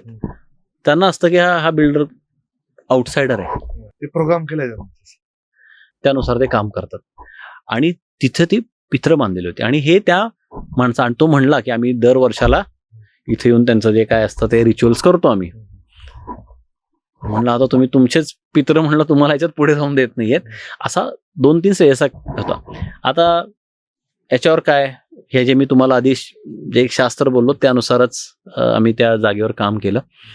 आणि पहिलं म्हणजे सगळ्यात महत्त्वाचं म्हणजे म्हसोबाची जागा निवडायला लागते, त्या जागेवर त्या म्हसोबाची स्थापना करायला लागते. ती एका ठराविक पारंपरिक पद्धतीनं केली, ते मी म्हणणार नाही एनर्जेटिकली केली, कारण त्याला जे पारंपरिक पद्धतीनं त्याला पारंपरिक पद्धतीनं जायला लागतं ह्या देवतांच्या बाबतीत.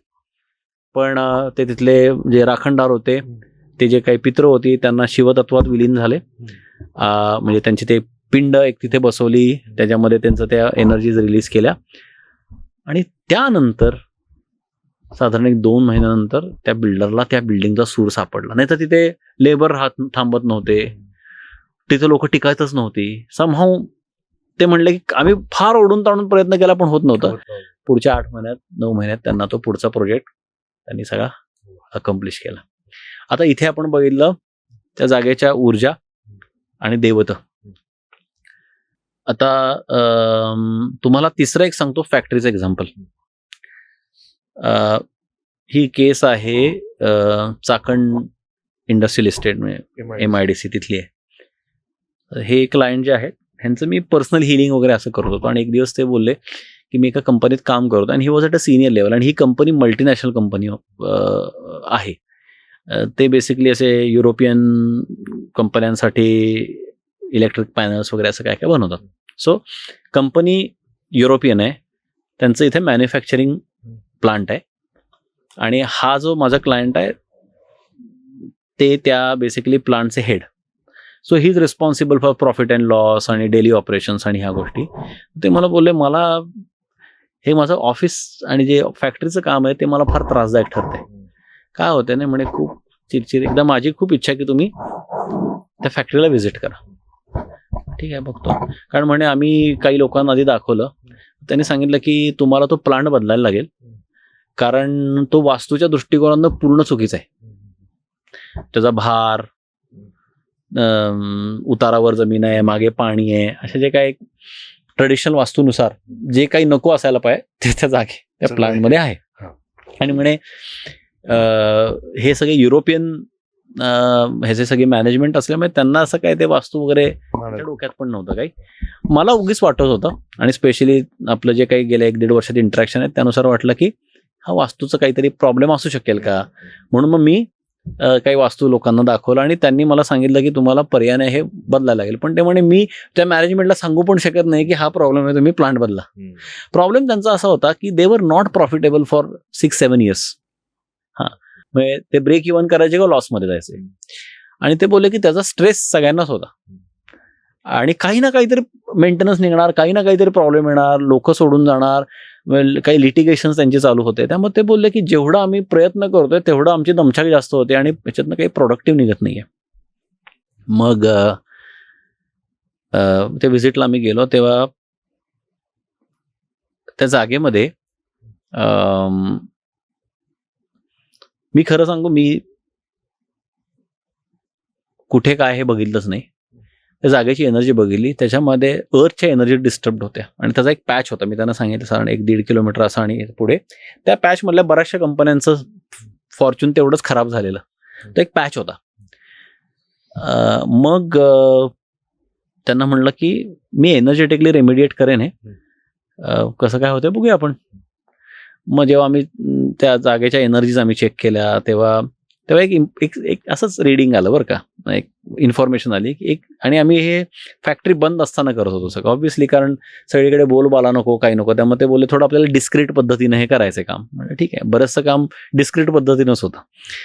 तर त्यामुळे आम्ही जेव्हा ऑफिस स्टाफ नव्हता त्यांचा, म्हणजे खाली फॅक्टरीत काम चालू होतं पण ऑफिस स्टाफ जिथे बसतो वर तिथे आम्ही गेलो. तर तेव्हा एक चेअर काय डिपार्टमेंट वगैरे, मी म्हणलं ह्या जागेमध्ये खूप फ्रॉडची एनर्जी आहे.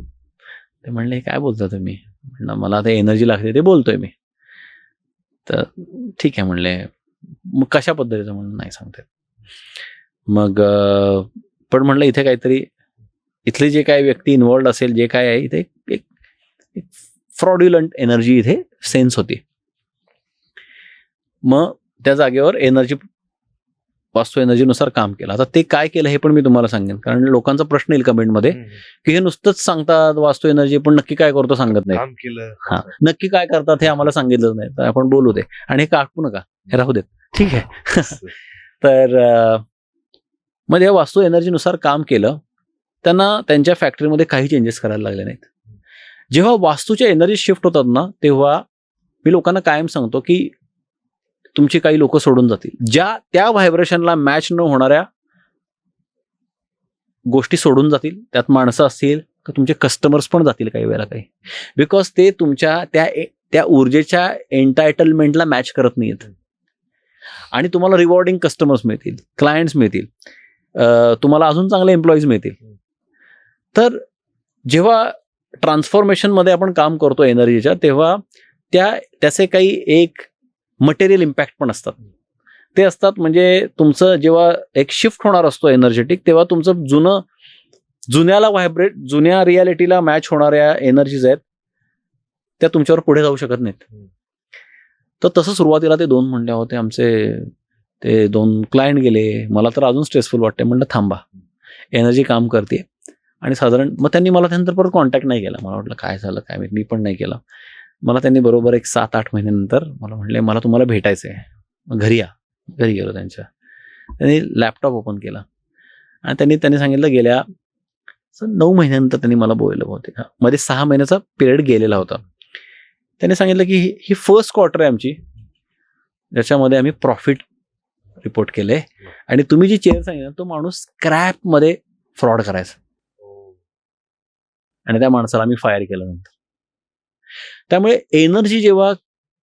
एनर्जीला आपण ट्रुथला अलाइन्ड असतो आणि त्या लेवलला एनर्जी काम करायला लागते, तेव्हा लोकांच्या आयुष्यात चेंजेस येतातच. आता एक थोडंसं वेगळ्या पद्धतीचं एक्झाम्पल सांगतो. हे शिरवळ फॅक्टरीमधलं आहे. ह्या फॅक्टरीमध्ये काहीही प्रॉब्लेम तसा मॅनेजमेंटला वाटत नव्हता. पण मी त्यांच्या एक चाकणच्या अलीकडे कुठला तरी इंडस्ट्रियल एरिया आहे, कोर चाकण नाही, त्याला काहीतरी वेगळंच नाव आहे. तिथं त्यांचं एक मेन फॅक्टरी होती, त्याच्यावर काम केलं. त्याचं पण मी तुम्हाला सांगेन स्टोरी. पण नंतर ते बोलले की एक काम करा, तुम्ही आमचे ओव्हरऑल 4-5 प्लांट जे आहेत पुण्यामध्ये तिथे सगळीकडे जाऊन चेक करा. मग मी तसं गेलो त्यांच्या शिरवळच्या फॅक्टरीमध्ये गेलो. तर गेल्या सगळ्यात पहिलं जी स्पंदनं लागली मी त्यांना, आणि मोठी फॅक्टरी होती ती, म्हणजे कसं सांगू तुम्हाला, 5-6 एकरचा टोटल तो शेड असेल मोठी, एवढी मोठी फॅक्टरी होती ती. मी ह्या साईडला फर्स्ट टाइम गेलो. मी त्यांना सांगितलं मला या फॅक्टरीच्या पलीकडे मागच्या साईडला उजव्या साईडला जायचं, तिथे काहीतरी आहे. आता काहीतरी आहे, ठीक आहे. ते म्हणले चला. मग आम्ही तिथे जाऊन थांबलो. तिथे एक सिवेज टँक असतो ना, त्याच्यावर त्याने, म्हणजे तो सिवेज टँक होता, त्याच्यावर आम्ही उभे होतो. म्हणजे बंद होता तो टँक, एक फक्त ओपनिंग होतं, त्यामध्ये कळतं की सिवेज वॉटर आहे, त्याच्यामध्ये प्रोसेस करत होते. STP असेल बहुतेक तो.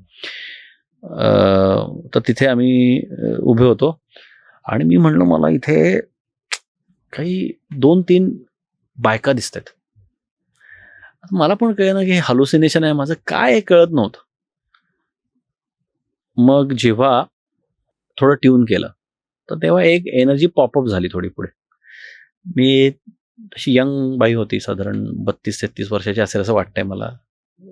स्किन टोन तिचा ब्लॅक होता. ब्लॅक म्हणजे आपल्या महाराष्ट्रीयन जे टोन असतो की स्किन टोन, लाल कुंकूसारखं होतं. आणि मी तिला म्हणलं कम्युनिकेट करूया, तर ती म्हणले नाही, गायकवाड बोलेल. मला कळे ना, गायकवाड नाव आलं बरं का, गायकवाड बोलेल. गायकवाड नाही, गुरव बोलेल.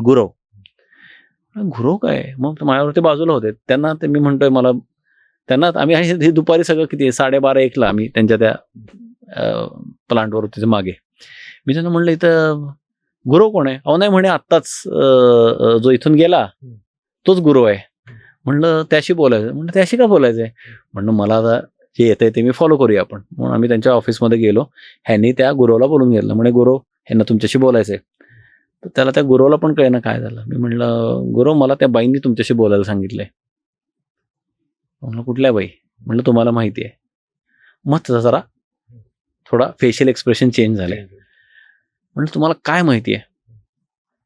माझी नोकरी नाही जाणार. नोकरी कशाला जाईल, तुम्ही सांगताय ते सांगताय ना. नाही म्हणे अहो साहेब, इथे कोविड जेव्हा लागला तेव्हा आम्ही इथेच राहिला होतो फॅक्टरीमध्ये, कारण लोक जात नव्हते ना घरी. तेव्हा फॅक्टरी म्हणजे इसेन्शियल सर्व्हिसेसमध्ये त्यांचं ते प्रोडक्शन चालू होतं बहुतेक, कारण आम्ही इथेच राहिला होतो. तर मग शिफ्ट संपली की रात्री मी मागे असं मस्त त्या मागच्या साईडला असं मोबाईल बघत बसायचो. असं 2-3दा म्हणे झालं की मी मोबाईल बघतोय आणि माझ्या बाजूनं असा एक बाई येऊन बघते माझ्याकडे आणि माझ्या असं खांद्यावर मला काहीतरी स्पर्श जाणवतो. आणि मी बघितलं तर ती, म्हटलं कशी दिसते. नाही म्हणलं अशी काळसर असेल बहुतेक, आणि लाल कुंकू मला फक्त दिसत होतं आणि अशी वेगळीच होती काहीतरी. आणि सुरुवातीला मला म्हणला की मला 1-2दा वाटलं की मला हॅल्युसिनेशन होत आहेत, पण मला हे 5-6 दिवस सलग झालं. आणि मग मी फ्रीकआउट झालो. मग म्हटलं आमच्या इथे एक तर मग ते 5-6 दिवस त्या माणसाला एक्सपिरियन्स आला तो. आणि मग त्या कंपनीमध्ये त्यांचा जो कलिग होता त्याला त्यानं सांगितलं. तो जो कलिग होता तो बघत होता, म्हणजे तो हे सगळ्या ह्याच्यामध्ये होता. मग तो पण मागे गेला, तर त्याला पण तो अनुभव आला. आणि त्यानंतर त्यानं तो नोकरीच सोडून गेला, तो भगत काही दिवसांनी. आणि त्यानंतर हे सायटिंग्स अजून पण लोकांना कंपनीमध्ये व्हायला लागले, पण कुणाचं डेअरिंग नव्हतं वर जाऊन सांगायचं की असं होतं, बिकॉज सगळे हसले असते त्यांना. त्यामुळे तो एक शेम पण होता आणि एक भीती पण होती की म्हणजे आपण काय बाबा चुकीचं माहिती फिरवली म्हणून आपल्यालाच काढून टाकलं. त्यामुळे ते कोणी वरपर्यंत सांगत नव्हतं. मग तो बोलला की तुम्ही, एक मुलगी होती तिथे, म्हटलं तियाशी बोला, तिचं नाव नाही मला आठवत, तियाशी बोला तुम्ही, तिनं रिसेंटली हे एक्सपिरियन्स घेतला. मग तिला बोलवलं. ती बोलली अहो नाही, 4 दिवसापूर्वी मी संध्याकाळी 6:30 वाजता पाणी भरायला, ते प्यायचं पाणी असतं ना, नाही नॉर्मल ते नळ होता, आणि ते वर्क स्टेशनला येऊन ते पाणी, ती ऑफिस स्टाफची होती ना, ती तिथे लेबर नव्हती, ती तिथे ऑफिस स्टाफ क्वालिटी कंट्रोलमध्ये असं काहीतरी काम करत होती ती मुलगी. तर त्या मुलीकडे त्या मुलीने सांगितलं की मी संध्याकाळी 6:30 वाजता पाणी भरायला गेले, तर मला एक वेगळा असा विचित्र हसण्याचा आवाज आला एका बाईचा. आणि ती बोलली आज तू लेट आली, मी तुझ्यासाठी थांबली. आणि मग तिला काय, आणि हे असं म्हणजे असा पूर्ण अंधार पण नव्हता तेव्हाची गोष्ट. मग तो माणूस बोलला की हे म्हणे आहे म्हणला इथे काहीतरी. मग त्या स्पिरिटशी जेव्हा मी कम्युनिकेशन केलं, तेव्हा त्या बाईंनी आम्हाला काही नाही सांगितलं की त्या का अडकल्यात काय नाही. त्या बोलल्या माझ्याबरोबर अजून 2 जणी आहेत, आम्ही 3 इथे, आणि त्यांना काही डिमांड होती त्यांची. त्यांना काही साड्या हव्या होत्या, त्यांना काही खायच्या पदार्थ हवे होते, अशा 2-3 गोष्टी त्यांना हव्या होत्या. आणि ऑब्व्हियसली एनर्जी काम केलं, आणि as part of that protocol आम्ही त्यांना रिलीज केलं. त्यानंतर परत कुठलीही रिपोर्टेड कंप्लेंट सांगितली नाही. आता ते जे ओनर आहेत त्यांची एक फॅक्टरी चाकणच्या इथे आहे, एक्झॅक्ट चाकण इंडस्ट्रियल इस्टेट नाही, तळेगाव आणि चाकणला जो कनेक्ट करणार रोड आहे त्याच्या अलीकडे, मला एरिया सांगता नाही येणार, तिथं ती त्यांची फॅक्टरी होती. त्यांनी काही बॅक स्टोरी वगैरे सांगितली नाही त्यांची? कशाची? ते 3 वाया तिथं का होत्या वगैरे असं काही नाही, फक्त डिमांड सांगितली. डिमांड सांगितलं. काय होतं, स्पिरिट वर्ल्ड हे मीडिया ऑफ एंटरटेनमेंट नाहीये, मीडियम ऑफ एंटरटेनमेंट. मग त्यांनी काहीतरी सांगायचं आणि आपण ऐकायचं असं नाहीये. काही बोलतात, काही बोलत नाहीत. डिपेंड्स. काही रिव्हील पण होत नाहीत बरेच वेळेला. म्हणजे स्पिरिट वर्ल्ड हा एंटरटेनमेंटचा विषय नाहीये, हा अभ्यासाचा विषय आहे, आणि हा हिलिंग आणि ट्रान्सफॉर्मेशनचा विषय आहे.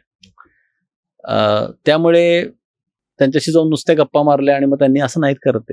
त्यांना पण माहिती आहे ना, त्यांना काय आपल्याला एंटरटेन करायला वेळ आहे का? ते तुम्हाला ते रिव्हील करतील जर का त्यांना दिसतंय की हा फायद्याचा माणूस आहे, ह्याच्याकडनं आपलं काहीतरी काय होणार आहे.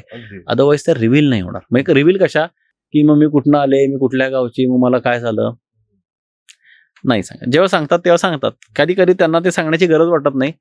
त्यांना ज्याची गरज वाटत नाही ते आपल्याला सांगत नाहीत. जस्ट बिकॉज आपल्याला फार उत्सुकता आहे, काय झालं ते नाही सांगत. त्यामुळे काही स्टोरी म्हणजे काय, काही अनुभव अपूर्णच राहतात.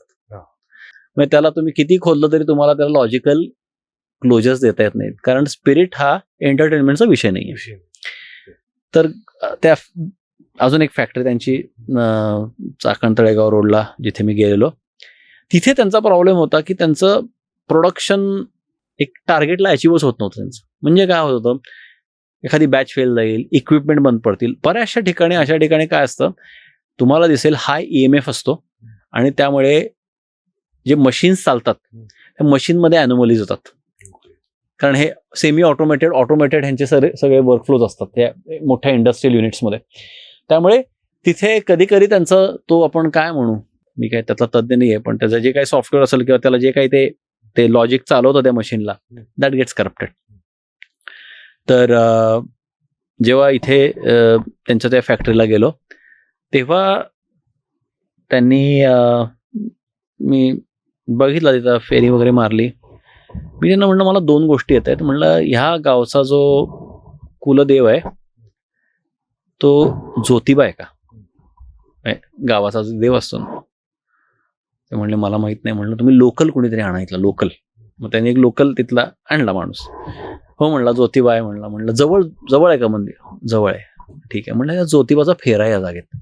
दुसरं म्हणलं मला या जागेची जी क्षेत्रपाल आहे, देवता जी आहे, ग्रामदेवता नाही बरं का, क्षेत्रपाल म्हणजे जिचा हा एनर्जेटिक 7/12 जिच्या मालकीचा आहे, एनर्जेटिक 7/12 बरं का, जिच्या मालकीचा आहे, तिचं नाव मला नीट येत नाही, पण एखाद्या ह्युमन नाव आहे तिचं, म्हणजे ते देवी ह्युमन नाव. तर मग ते जे नाव आहे ते राणूबाई नाव निघालं. त्याला सांगितलं हो राणूबाई म्हणून आहे. म्हणलं ठीक आहे. म्हणजे म्हणलं त्यांचं आपल्याला काही ऑनरिंग्स करायला लागतील, कारण तुम्ही त्यांच्या जागेत तुमची बिल्डिंग बांधली. आता फेरा नावाचा एक प्रकार आहे जो वेगवेगळ्या देवतांचा असतो. त्यांच्या काही वेळा असतात, पण मोस्ट इम्पॉर्टंट त्यांचा तो पाथ असतो. म्हणजे आपण इथे राखणदाराचा पाथ असतो असं काहीतरी. हा म्हणजे असतो तो. आता त्याच्या बाबतीत मी काही ऑथॉरिटीनं सांगू शकत नाही, पण माझ्या ज्या कामामध्ये मला ह्या पण असे काही इनपुट्स आलेले आहेत.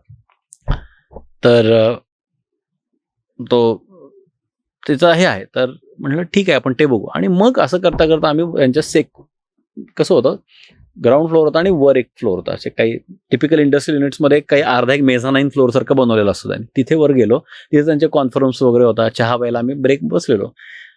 मला चांगलं वाटतं त्या दिवशी अमावस्या होते. अमावस्याच्या दिवशी मी ती व्हिजिट त्यावेळेला लाईन अप झालेली आणि एकदम इनपुट आले सावंत, आणि 2-3दा आला. म्हणले काय सावंत काय प्रकार आहे. मी त्यांना म्हणलं इथं कोणी सावंत नावाचा व्यक्ती गेलाय का. तर तो माणूस म्हणला नाही माहित, कारण तो प्लांट हेड होता माझ्याबरोबर तिथला. तर तो म्हणला मला तर नाही माहित. म्हणलं इथला कोणीतरी जुना माणूस आणा. तो म्हणला एक आहे, तो अगदी सुरुवातीपासून आहे कंपनीच्या, कारण म्हणला मी आता नुकताच जॉईन झाले, 3 वर्ष झाले, बोलवा त्याला. मग ती व्यक्ती आली. मी त्यांना म्हणलं सावंत नावाचं कोणी. हो म्हणा सावंत होता ना. म्हणला माझ्याबरोबरच होता सावंत. म्हणलं तो नाहीये का आता, गेलाय का. हो म्हणे गेला, तो खूप आधीच गेला, तरुण असतानाच गेला वगैरे, लग्न पण झालं नव्हतं. म्हणजे ठीक आहे ओके. मग त्या सावंतचं मला असं दाखवलं की त्याला इथे जर असं त्यानं हात लावलेला आणि रक्त होतं असं मला फक्त त्याचं दिसलं, अशी एक आकृती. मी त्याला म्हणलं त्याला काही तर त्या सावंतला इथं काही लागलेलं का जोरात. अहो नाही म्हणला साहेब. म्हणलं त्यानं आत्महत्या केली. पण म्हणलं इथं नाही केली. म्हणलं मी असं कुठलेच क्लेम करत नाही की त्याने इथेच आत्महत्या केली. पण हो म्हणला केली. म्हणला हा आठवलं. तो म्हणे त्यानं सोमवारी आत्महत्या केली आणि तो शनिवारी कामाला आलेला, आणि तेव्हा तो त्याला पडला तो फ्लोअरवर, आणि त्याला इथं मागे लागलेलं, त्याला रक्त होतं आणि बँडेड वगैरे असं ते पट्टी लावलेली, आठवत आहे म्हणला. आता तो म्हणला अरे ह्याला सिरियस काहीतरी दिसतंय. म्हणजे त्या माणसाला वाटलं की मला खरंच दिसतंय, ते म्हणजे दिसत होतं. मग म्हणलं तो सावंत काय सांगतोय की त्याच्या सॅलरीज दिलेल्या नाही आहेत. आता हे तुमच्या प्रेक्षकांना ह्याच्यावर हसू येईल, काही लोक ते नॅस्टी कमेंट पण लिहितील, पण हे खरं बोलतोय मी. जो मेसेज आलेला होता की त्याचं एक आपण फुल अँड फायनल सेटलमेंट असते ना, की बाबा जेवढ्या दिवसात त्याचा पगार बॅलन्स आणि जे काही त्याचं ते देऊन टाकायचं, बरोबर. मी यांना म्हटलं तुम्ही असं दिलेलं नाहीये. तो म्हणलं आता मला काय माहिती. आता ही जी केस होती 14 वर्षापूर्वी घडलेली, प्लांट चालू झाल्यानंतर 2 वर्षानंतर झाले. म्हणजे मी जेव्हा मागच्या वर्षी व्हिजिट केलं त्याच्या आधी 14 वर्ष घडलेले होते. तर मग तो बोलला ते तर काय मला माहित नाही. म्हणला ठीक आहे. म्हणलं काय करायचं. मग त्या राणूबाईनं काही त्या देवीनंच, म्हणजे तिची ती क्षेत्रपाल होती, तिनंच काही रिच्युअल्स करायला सांगितलेलं. त्यांना मी सांगितलं तुम्ही त्या देवळाच्या तिथे करा, आणि जो हे आहे ज्योतिबा जो तिथला आहे त्या ज्योतिबासाठी काही गोष्टी करा. म्हणलं फेरा हा प्रॉब्लेम नाही आहे. एक लक्षात घ्या, तुम्हाला इथे एखाद्या घराच्या भाड्याच्या घरात घर मालक आनंदाने तुम्हाला राहून देईल जर का तुम्ही त्याचे नियम पाळले आणि त्याला वेळच्या वेळी भाडं दिलं, बरोबर आहे. तसंच या देवतांचं ऑनरिंग फार महत्वाचं असतं. तुम्हाला ती जागा सोडायला लागत नाही, बरोबर आहे. आता काय झालं, मला 15 दिवसानंतर त्यातला फोन आला. ते म्हणले आम्ही जुनं रेकॉर्ड काढले तेव्हा ते रजिस्टर वगैरे तेव्हा त्यांच्याकडे होता तो डेटा रेकॉर्ड त्यांनी ठेवलेला होता. ते बोलले हो म्हणे त्याचं त्या महिन्याची सॅलरीच दिली गेलेली नव्हती. बापरे. आता तुम्ही म्हणाल मग तुम्ही काय केलं, सॅलरी देऊन गेला का तो? नाही, तो अडकलेलाच होता त्या डायमेन्शनमध्ये. तर जेव्हा मी वास्तूचं काम करतो तेव्हा या अशा एनर्जीज पण जातात ज्या कदाचित ट्रेडिशनल वास्तूनं जातील का नाही मला माहित नाहीये. कारण आपण आता इथे काय करतोय, एनर्जी ट्रान्सफॉर्म करतोय. मग पहिलं कन्फर्मेशन आलं की नाही, हे उगीच पुढ्या सोडल्या नाहीत बसून कुणीतरी, आपलं काही दिसत नाही पण 14 वर्षापूर्वीचं कोणाला आठवणार आहे, नाही. असं नसतं. गोष्टी असतात. त्याचं एक्झाम्पल मी मुंबईतलं तुम्हाला देतो. आणि मग त्या व्यक्तीला एनिवे एनर्जीमध्ये तो आधीच गेला, पण त्याच्या फॅमिलीला शोधून त्याने तो पगार आणि त्याचा इंटरेस्ट देऊन टाकला. कारण तो कर्मात अडकलेला त्या ह्यांच्या, ती एक्सचेंज झालेली नव्हती. तो काय ह्यांच्यामुळे त्यानं आत्महत्या केली नव्हती. आत्महत्या केल्याचं कारण म्हणून तो तिथं अडकलेला नव्हता. आणि तो कदाचित त्या जागेत अडकला असेल का नाही हे पण मला कळलं नाही, पण तो त्यावेळेला शोभ झाला. कारण मी त्या जागेवर काम करतो, त्या जागेशी त्याचा काहीतरी ऋणानुबंध होता, म्हणूनच तो तिथे शोभ झाला. आता मग इथे मला तुम्हाला काय सांगायचंय, इथे जर का आपण अशा फॅक्टरीमध्ये जेव्हा जातो जिथे प्रोडक्शन लोकांना काढायचं असतं, तिथे त्यांना प्रोडक्शनचं एवढं पडलेलं असतं ना की त्यांना तुम्हाला तुमचे नॉर्म्स फॉलो करायला जमत नाही. मग अशा वेळेला ह्या लोकांना काहीतरी सोल्युशन पाहिजे ना, ज्याला आपले बाबाजी प्रॅक्टिकल स्पिरिच्युअलिटी पण म्हणतात. आजकाल सोल्युशन्स असे पाहिजेत ना जगाला आणि लोकांना, की फार काहीतरी नॉर्मच्या बाहेर जाऊन अवघड आहे. म्हणजे मी तुम्हाला सांगितलं की तुम्हाला इथे चांगले पॉडकास्ट करायचे असेल तर तुम्हाला काय करायला लागेल बरं, तुम्हाला त्या कोपऱ्यामध्ये दरवाजा तिथं आहे, तो दरवाजा बंद करून टाका, तिथे भिंत टाका. आहे ते सगळं असंच राहून जेव्हा तुमचा एक्सपिरियन्स इम्प्रूव्ह होईल ना, ते तुम्हाला जास्त गरजेचं आहे. खरंय. आणि हे पॉसिबल कसं होतं तुम्हाला सांगतो. मग मी हा बाबाजींना प्रश्न विचारलेला की हे जे एनर्जी ट्रान्सफॉर्मेशन हे काय होतं, तर त्यांनी दिलेली एक्झाम्पल सांगतो. ते म्हणतात पहिली गोष्ट म्हणजे तुला निगेटिव्ह चेंज करायचं असेल तर तुला निगेटिव्हची फाईट करण्याची गरज नाहीये. एक्झाम्पल सांगतात की तुला 10 ml शाई आहे, ती जर का तुला पांढरी करायची आहे तर तुला 1000 ml त्यामध्ये पांढरी शाई टाक, काळ्याचं अस्तित्व राहत नाही. हा त्यांचा पहिला मुद्दा होता. दुसरं ते म्हणतात की ह्याच्यामध्ये म्हणजे जेव्हा एनर्जीवर काम होतं तेव्हा काय होतं, त्याचं उत्तर परत जॉमेट्रीमध्ये. आता आपण यंत्र बघतो, यंत्र बरोबर. यंत्र काय आहेत, यंत्रामध्ये आपण बघतो श्रीयंत्र, लक्ष्मी यंत्र, असे त्रिकोण काढलेले असतात, काय काय चौकोन काढलेले असतात. We see lot of geometries in that, बरोबर. तर जॉमेट्री इज त्याच्यामध्ये एनर्जी कोड आहे. गुरु ग्रेस जेव्हा असते ना तेव्हा आपण काय करू शकतो, जेव्हा गुरूंच्या परमिशननी किंवा गुरु जेव्हा अलाव करतात तेव्हा, किंवा ते तत्व म्हणू, गुरु म्हणू, देवता म्हणू, जे काय आहे ते, त्याला तुम्ही काही म्हणू शकता. जेव्हा तुम्हाला ते जे यंत्र आहे ते यंत्र त्या व्हायब्रेशनला कनेक्ट करता येतं. म्हणजे गाडी सुंदर आहे पण किल्ली लागते तर ते इंजिन फायर करतं आणि मग गाडी चालते. तर जसं गाडी एक यंत्र आहे तसं हे पण एक यंत्र आहे.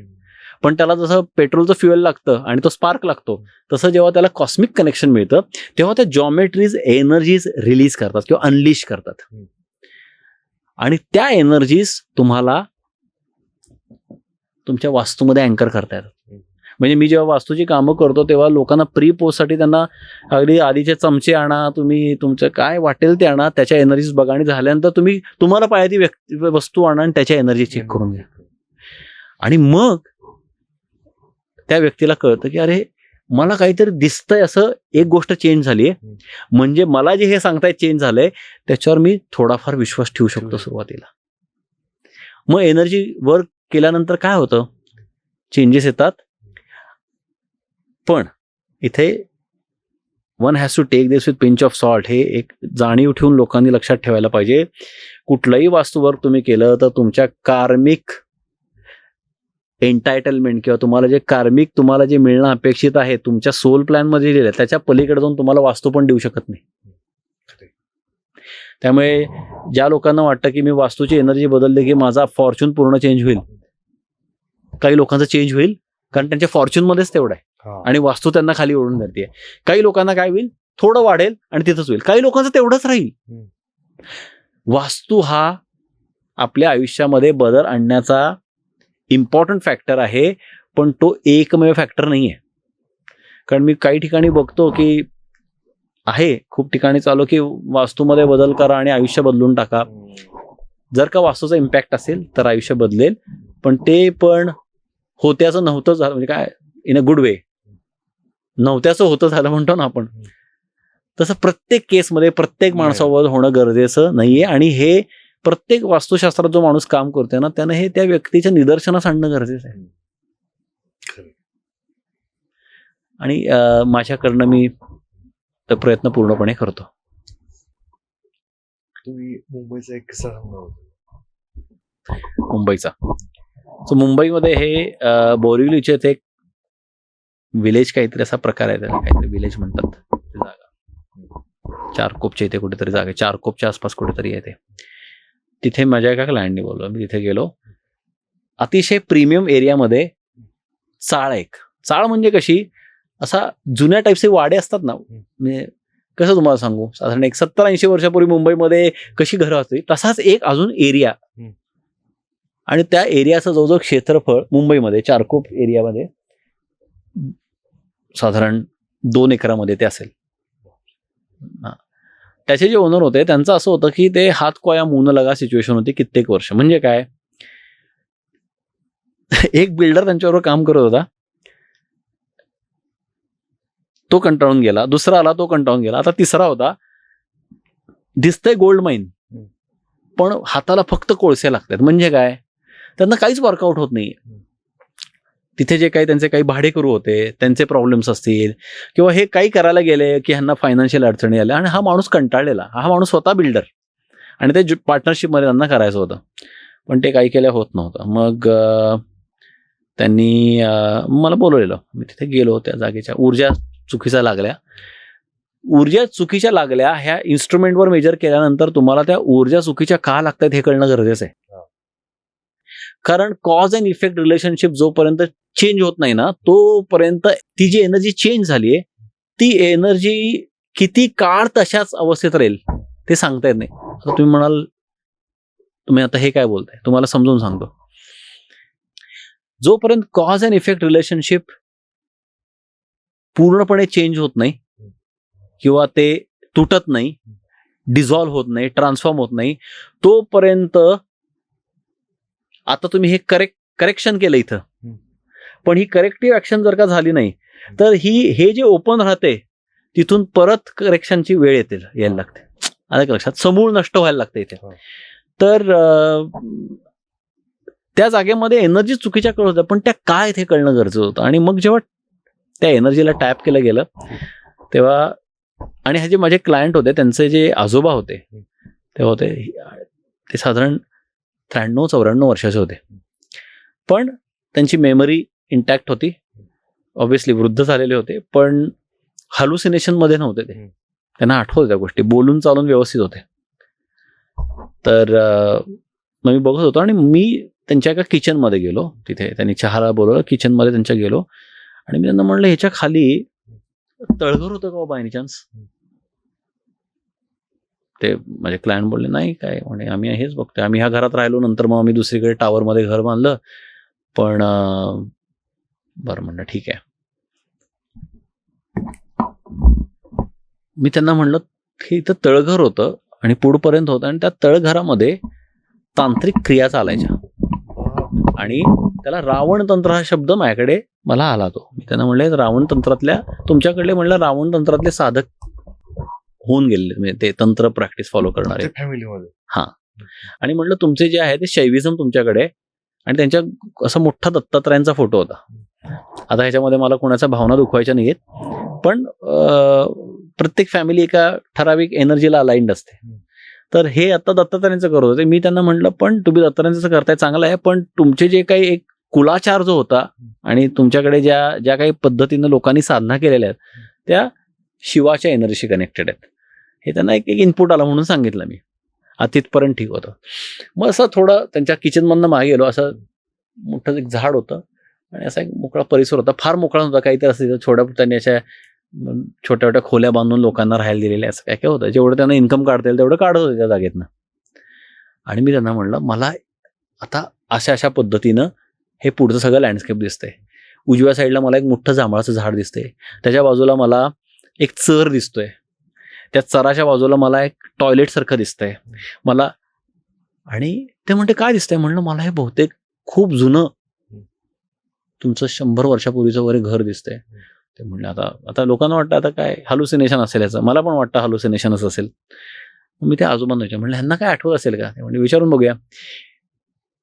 तर जे मला तिथल्या ऊर्जा दाखवत होते ना, कारण त्याच ऊर्जानंतर आम्ही क्लिअर केल्या, त्या ऊर्जांनीच तो सगळा एरिया दाखवला तिथला.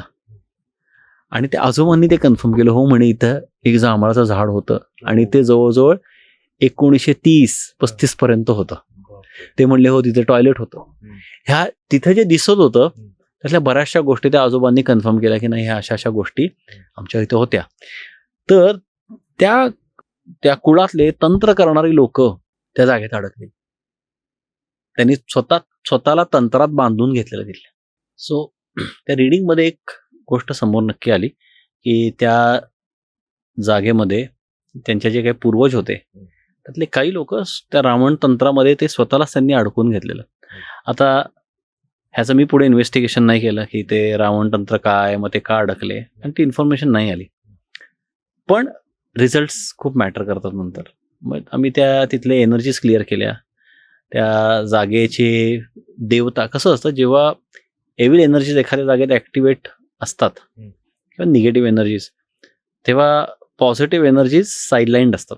मग तिथल्या क्षेत्रपालांच्या, कारण क्षेत्रपाल ही न्यूट्रल एनर्जी आहे, पण जर का तुम्ही पॉझिटिव्हली अलाइंड असाल त्या जागेशी तर ती तुम्हाला पॉझिटिव्हली पण सपोर्ट करते. मग क्षेत्रपाल असा त्रास देणारा आहे किंवा असं नसतो, फक्त तुम्हाला त्या राईट पद्धतीने इन्व्होकेशन करता यायला पाहिजे. त्या जागेच्या ज्या काही लोअर व्हायब्रेशन्स आहेत त्या क्लिअर करायच्या. तिथल्या जे डेटीज आहेत, क्षेत्रपाल आहेत किंवा अजून काही कधी कधी ग्रामदेवता शो अप होतात, त्यांना त्या जागेवर सन्मानपूर्वक स्थापना म्हणजे काय, त्यांचं तिथे देऊळ नाही बांधायचं, पण एनर्जेटिकली त्यांना तिथे परत घर वापसी टाईप्स या गोष्टी केल्यानंतर मग त्या जागेचं फॉर्च्यून बदलतात. ह्या केसमध्ये पण तेच झालं. मी असं म्हणणार नाही की त्यांनी आता बिल्डिंग बांधली आहे, पण त्यांचा प्रायमरी जो तिढे होते सगळे ते सुटलेले. वेळ लागला त्याला, it took it's time.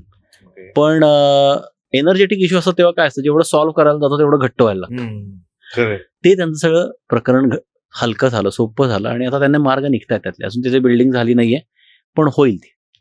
Sir आता मला एक प्रश्न जसा डोक्यात आला की कधी कधी आपल्याला माहिती नसतं की क्षेत्रपाल कोण आहे, ग्रामदेवता कोण आहे. ठीक आहे, आपल्या बऱ्याच लोकांना कुलदेवताचा सुद्धा इश्यू भोगायला लागतात. तर आणि त्यांना फक्त पाहिजे की कोणतरी आपल्याला म्हणजे त्यांना पाहिजे असतं की आपल्याला कोणतरी आठवण काढावी फक्त. तर जेव्हा आपण घरात असतो तेव्हा एक साधनेचा प्रकार म्हणून आपण त्यांना थँक्यू म्हणू शकतो. जसं तुम्ही आता पूजा करताना म्हणतात की ऑल क्षेत्रपाल आणि कुलदेवता किंवा इथल्या ज्या काही एंटिटीज असतील किंवा ग्रामदेवता असतील, एक्झॅक्टली नाव नाही माहिती, पण आपण ग्रामदेवता म्हणून उच्चार केला तरी ती प्रार्थना त्यांच्यापर्यंत पोहोचते का? ऍब्सोल्युटली. एक लक्षात घ्या, प्रत्येकाला काय लागतं, सगळ्यात फंडामेंटल लागतं, प्रेम पण नाही लागत, रिस्पेक्ट लागतं. ऑनरिंग म्हणून त्याला इंग्लिश शब्द पॅरल आपण ऑनरिंग वापरतो. तुम्हाला त्या कुठल्या ऊर्जेवर प्रेम करण्याची गरज नाही, त्यासाठी तुम्ही भक्ती करता. तुम्हाला भक्ती करण्याची गरज नाही, तुम्हाला फक्त त्यांचं अस्तित्व तुम्हाला मान्य करून त्यासाठी तुम्हाला एक थँक्यू.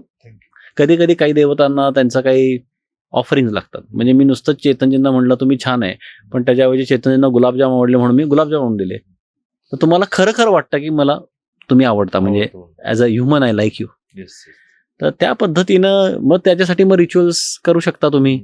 किंवा आता कसं असतं, त्या ज्या एखाद्या गावात असतात तेव्हा तुम्ही त्या गावातल्या लोकांना ते सगळे रिच्युअल्स माहिती असतात काय असतं. त्यामुळे मी काय लोकांना सांगतो, सपोज तुम्ही अशा ठिकाणी शेत घेताय, तुम्ही कुठेतरी वेगळीकडे फार्म हाऊस बांधताय, अशा ठिकाणी तुम्ही जेवढा लिगल 7-12 बघून घेता ना, तेवढाच एनर्जीचा 7-12 पण बघणं गरजेचं असतं.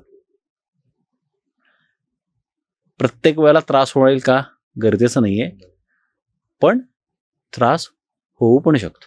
खरंय. आणि मग तिथल्या तिथल्या देवतांना ऑनर करणे आणि छान त्या खरंच. ओनरशिप, भले तुम्ही त्या जागेचं तुमच्याकडे 50 वर्षाची ओनरशिप असेल, पण त्यानंतर ती जागा तिथल्या देवतांची आहे. हो. तो एक कुठेतरी पाहिजे. आणि जेवढं आपण त्यांच्या बरोबर चालू, तेवढं आपल्याला ते मार्ग दाखवतात. आता हे ज्यांना अनुभवेल, जो अनुभवेल त्यालाही पटेल. ज्यांना ज्यांना अनुभव नाही आणि ज्यांना घ्यायची इच्छा नाहीये, ते ह्याला अंधश्रद्धा म्हणतील. खरंय. आता बऱ्याच वेळेस आपण बघतो की आता ग्रामदेवता असतात, तर गावात कोणतंही मोठं कार्य असलं तर सुरुवात म्हणजे पहिलं आमंत्रण, पहिला नैवेद्य किंवा मग परमिशन घ्यायला जातात की मी असं असं करतोय, विघ्न नको येऊ देऊ. किंवा शहरात जरी मोठं लग्न असलं शहरात, तरी म्हणतात की लोक अरे आमच्या गावाकडे आमच्या देवता आहेत, त्यांचा आशीर्वाद घ्यायला आम्ही चाललोय. तर हे लोक बरेच फॉलो करताना दिसतात आपल्याला की ते पाहिजे जे आपल्या कुळाशी बांधले गेलेले असतात. म्हणजे अतिरेक पण नसावा आणि अगदीच इग्नोरन्स पण नसावा, मध्यम मार्ग पाहिजे. त्यासाठी तिथं जायलाच पाहिजे गरजेचं नाहीये. सी, दैवत आणि एनर्जीज ऑमनी प्रेझेंट आहेत, दे आर एव्हरीवेअर. इथून कनेक्शन जास्त महत्वाचं आहे अशा कनेक्शनपेक्षा.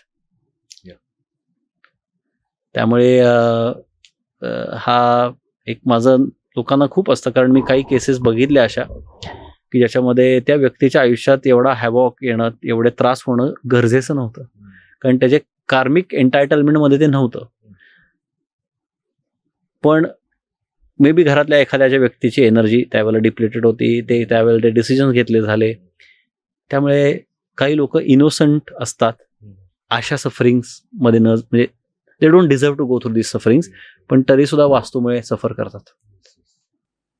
एक वेळेस पर्सनल गोष्टी कधी होतात जेव्हा तुमचं कर्म असतं तेव्हा, पण वास्तू हिलिंग किंवा वास्तू दोष जे काही असेल त्याला वास्तूमध्ये सगळ्या लोकांना जे राहतात त्यांना ते इम्पॅक्ट करतं. मोठ्या प्रमाणात इम्पॅक्ट सगळ्यांना करतं. पण जेव्हा तुम्ही आता एक ऍस्ट्रॉलॉजिकल ह्याला टेक घ्याल, तेव्हा असं नेसेसरी नाही की तुमच्या पत्रिकेमध्ये तुम्हाला वास्तू दोषाकडनं त्रास हे दिसेलच. सपोज एका घरात 4 लोक राहतात, तर त्या 4ही लोकांची पत्रिका तुम्ही बघितलं त्यातल्या एकाच्या दिसेल तुम्हाला, पण बाकी 3च्या दिसणार नाही. मग त्यांना मी इनोसंट सफरर्स बोलतो. बरोबर. आणि कसं आहे, हे थोडं केस बाय केस जातं. ह्याला रूल मध्ये बसवणं फार अवघड आणि बसवू पण नाही. पेशन्स म्हणजे ह्याला तुम्ही रूल मध्ये कसं बसवणार, इतकं अफाट आहे. मला सुद्धा मे बी 0.5% कळलं असेल. त्यामुळे त्याला रूल मध्ये बसवणं अवघड आहे. त्यामुळे हे केस टू केस बदलतं. आणि हा अनुभवण्याचा विषय परत एकदा, जो अनुभवतो तो ह्याला मानतो, जो ज्यानं अजून अनुभवलेला नाही तो ह्याला मानणार नाही. त्यामुळे आग्रह पण नाहीये हे लोकांनी ह्याला ऍक्सेप्टच करावं. तुम्ही अजून एक गोष्ट सांगितली की सुरुवातीला तुमची एनर्जी पॉझिटिव्ह असते आणि ती जसं ड्रॅग व्हायला सुरुवात होते तसं हळूहळू निगेटिव्ह एनर्जीचा इम्पॅक्ट वाढत जातो आणि मग तुम्हाला लास्टला लक्षात येतं की अरे हा काहीतरी आता आपल्यासोबत जास्तच निगेटिव्ह होतंय किंवा काही गोष्टी वर्कआउट होत नाही. तर मग तुम्ही एक गोष्ट सांगितली की सगळ्यात आधी होतं की स्लीप, घरातल्या सगळ्या लोकांची स्लीप सायकल डिस्टर्ब होते. हा एक तुम्ही एक त्याचं लक्षण सांगितलं. अजून काही लक्षणं आहेत का जेणेकरून लोकांना ते पटकन क्लिअर होतील? इरिटेबिलिटी असते घरामध्ये, सतत चिडचिड, इरिटेबिलिटी जाणवते. त्यानंतर इमोशनल ड्रामे वाढत जातात. घरात थांबावंच वाटायला नको. म्हणजे बाहेर छान वाटतं, पण घरात आलं की नको वाटायला लागतं. हे टिपिकल सायन्स आहेत. किंवा एक जडत्व जाणवतं. आता हे सेन्सिटिव्ह लोकांना जाणवेल, कारण ऊर्जेला सुद्धा एक, आपण काय म्हणू, एक घनता आहे. असं कसं सांगायचं, म्हणजे सपोज जिथे वास्तू दोष आहेत किंवा जिथे काही एनर्जेटिक दोष आहेत, तिथे तुम्हाला असं कंजेस्टेड वाटतं. तुम्हाला असं वाटतं काहीतरी ओझ आहे. ते काही लोकांना जाणवतं. आणि तुम्ही जेव्हा त्या जागेची ऊर्जा बदलते तेव्हा तुम्हाला त्याच जागेमध्ये असं मोठं मोकळं झाल्यासारखं वाटतं. तर प्रत्येकाच्या सेन्सिटिव्हिटीनुसार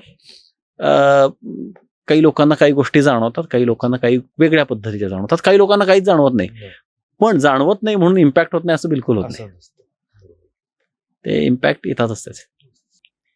अजून तुमच्या काही केस स्टडी असतील? नाही, एवढंच आहेत. म्हणजे काय, नाहीतर थोडंसं ते सिमिलर बोलल्यासारखं होईल. पण समरी मला एवढीच सांगायची आहे की वास्तू हा एक इम्पॉर्टंट फॅक्टर आहे आयुष्यामधला. मग ते लँड असेल, मग ते घर असेल, एखाद्याची फॅक्टरी असेल, ह्या प्रत्येकाच्या एनर्जीज खूप अफाट आहेत, विशाल आहेत. त्याचा एनर्जेटिक इम्पॅक्ट तिथल्या लोकांवर होतोय, तुमच्यावर होतोय. आणि ह्याच्यावर काम करणं पॉसिबल आहे. आणि मी जे काम करतो ते थोडंसं आपण काय म्हणू, थोडं प्रॅग्मॅटिक आणि प्रॅक्टिकल स्वरूपातलं असतं, जे लोकांना लॉजिकली समजून देता येतं, त्यांना काही गोष्टी त्यांना बघता येतात, अनुभवता येतात स्वतः. तर लोकांनी हे वास्तू म्हणजे थोतांड आहे असं काही नसतंच, असं कोण रिजेक्ट करू नये या गोष्टींना. जर का आपले जे काही लोक ऐकतात त्यांना जर का काही त्रास वाटत असेल तर त्यांनी त्याचा शोध घ्यावा त्रासाचा. बाबा हे माझ्या पत्रिकेतनं येते का, हे माझ्या कर्मात दिसतंय का, ह्याच्यातनं काही मला शिकायचं आहे पण मी शिकत नाहीये म्हणून हे होतंय का, घराच्या काही वास्तूच्या दोष आहे, एनर्जीचा त्याचा काही प्रॉब्लेम आहे का माझे स्वतःचेच काही आयुष्याकडे बघण्याचे दृष्टिकोन आणि ज्या पद्धतीनं माझ्या मनावर काही संस्कार झालेले आहेत जगाकडे, लोकांकडे, गोष्टींकडे बघण्याचे, त्याच्यामुळे मी सफर करतोय का, ह्या पद्धतीने स्वतःकडे बघावं. ह्याच्यात जर का वाटतंय की बाकी कुठे मला वाटत नाहीये तर त्यांनी स्वतःची असेसमेंट करावी. स्वतःच्या असेसमेंटमध्ये फारच कन्फ्युजन झालं, एक्सपर्टकडे जावं. एक्सपर्टकडे अशा जावं की जो म्हणणार नाही की मला वास्तू येतं आणि तुझ्या आयुष्याचे सगळे प्रॉब्लेम वास्तूशी निगडीत आहेत. अशाकडे जावा की जो म्हणेल की मला तुमचा प्रॉब्लेम कशात आहे बघू दे, वास्तूमध्ये नसेल तर माझ्याकडे येऊ नका. जो ते सॉल्व्ह करू शकतो त्याकडे जावा. का असं काय होतं माहितीये का की आयुष्याचे प्रॉब्लेम खूप वेगवेगळ्या पॉकेट्समध्ये काही वेळेला पॅरलली असतात. सपोज 100% माझा प्रॉब्लेम आहे, 100% म्हणजे त्याला आपण एक क्वांटिटी दिली, त्यातला कदाचित 30% वास्तूमुळे असेल, 70% माझ्या काही कार्मिक एंटायटलमेंट्समुळे असेल, 50% वास्तूमुळे असेल, 40% जे काही माझ्यावर आघात झालेले आहेत आयुष्यात, जे काही संस्कार झालेले आहेत, ज्या पद्धतीने मी जग बघतोय, ज्या पद्धतीने मी नाती बघतोय त्याच्यामुळे होतंय, आणि 10% कदाचित वास्तूमुळे असेल. काही वेळेला वास्तू नसेलच पिक्चरमध्ये. तर ही पहिली पायरी आहे. त्यामुळे माझं या सगळे जे आपले हे कॉन्व्हर्सेशन बघतील त्या लोकांना माझं एक रिक्वेस्ट आहे, हा पॉडकास्ट किंवा हे कॉन्व्हर्सेशन कुठेही वास्तू हा किती तुमच्या आयुष्यात मोठा प्रॉब्लेम क्रिएट करतो हे बिंबवण्यासाठी नाहीये, अवेअरनेस क्रिएट करण्यासाठी आहे की वास्तू कशी इम्पॅक्ट करू शकते, ते कसं ओळखावं, त्यातनं बाहेर पडण्यासाठी काय मार्ग आहेत आणि मी काय करतो, आणि त्याचं एक्सप्लेनेशन ते कसं होतं आणि ते कसं वर्क होतं आणि वास्तूचा आपल्या आयुष्यात कसा इम्पॅक्ट आहे. तो निगेटिव्ह असायला पाहिजे, गरजेचं नाही, पॉझिटिव्ह पण असतो ना. बरोबर आहे, एवढंच मला सांगायचं. वास्तू एनर्जीचं सायन्स कसं काम करतं हे एक्सप्लेन करणारा हा पॉडकास्ट आहे. ते सायन्स कसं एक्झॅक्टली काम करतं आणि त्याचे इम्पॅक्ट मग पॉझिटिव्ह आणि निगेटिव्ह स्वरूपात आपल्यावर ते कसे इम्पॅक्ट करतात. आणि आपण स्टार्ट फ्रॉम सेल्फ अनालिसिस की स्वतःचं मानसिक संतुलन कसं आहे, किंवा मग आपले काही पार्ट्स, काही कर्म आहेत का आपले, आणि मग हळूहळू आपण मग ते वास्तू दोष आहे सगळ्या, म्हणजे हे खूप डीप आहे आणि खूप सारे अनालिसिस फिल्टर्स आहेत त्यातून ते, आणि ते पर्सन टू पर्सन किंवा मग जागेवर बऱ्याच गोष्टी डिफर करतात. त्यासाठी तज्ज्ञ लोकांचं एक आपल्याला गायडन्स पण हवं असतं. तर सर, बऱ्याच लोकांना आता जर तुमच्याशी कॉन्टॅक्ट करायचा असेलच तर मग ते कोणत्या स्वरूपात करू शकतात? डिस्क्रिप्शन मध्ये आपण गुगल फॉर्म देऊ आणि 2 कॉन्टॅक्ट नंबर्स आहेत, त्याच्यावर ते कॉन्टॅक्ट करू शकतात. गुगल फॉर्म थ्रू ऍक्च्युली त्यांनी कॉन्टॅक्ट करावा. कारण काय होतंय, आता ह्याच्यातले काही जे आपले प्रेक्षक आहेत त्यांना कदाचित मला बघून राग आला असेल, कारण ते म्हणले असतील हे आधीचे बोलले आणि आम्ही ह्यांना कॉन्टॅक्ट केलं आणि ह्यांनी आम्हाला रिस्पॉन्ड नाही केला. 350-400 डिस्कस झालेल्या इनिशियल कॉन्टॅक्ट झालेल्या अपॉइंटमेंट्स आहेत ज्या शेड्यूल करायच्यात. त्यामुळे पण वास्तूला मी थोडंसं वेटेज जास्त देतो, कारण वास्तूचा इम्पॅक्ट हा म्हणजे वास्तू हे कसं आहे माहिती आहे का, ऑब्व्हियसली दिसून येणारा प्रॉब्लेम आहे आणि तो ऑब्व्हियसली सॉल्व्ह करता येण्यासारखा आहे. Okay. कार्मिक एन्टँगलमेंट जेव्हा असतात किंवा हे जे डीप जे काम असतं तिथे वेळ लागतो, ते over a period of time होतं. पण वास्तूचा प्रॉब्लेम आहे कळलं आणि वास्तूचं रेमिडिएशन ही प्रोसेस फास्ट आहे. Yes. पण ह्याचा अर्थ असा कुठे नाही मी सांगत आहे की बाबा आज सपोज कोणी कॉन्टॅक्ट केलं तर लगेच त्यांना उद्या अपॉइंटमेंट मिळेल. I am not trying to act pricey, पण माझे पण एक लिमिटेड कॅपॅसिटी आहे काम करण्याची. I am trying my best. Yes, absolutely. तर ते ह्या पद्धतीने आपल्याला कॉन्टॅक्ट करू शकतात. तर सरांनी सांगितल्याप्रमाणे मी खाली मेन्शन करतो, गुगल फॉर्म मेन्शन केले जातील आणि जर इन केस नंबर असेल तर नंबर सुद्धा आपण मेन्शन करूयात. पण स्टार्ट फ्रॉम गुगल फॉर्म, कारण ते फॉर्म रेडी केल्यानंतर तुमचा पूर्ण एक्झॅक्टली त्यांना सोपं analysis पडतं, करता येईल सोपं पडतं. आणि त्यानुसार कॉन्टॅक्ट करायला त्यांना इझी जाईल. तर आय होप तुम्हाला हा एपिसोड आवडला असेल.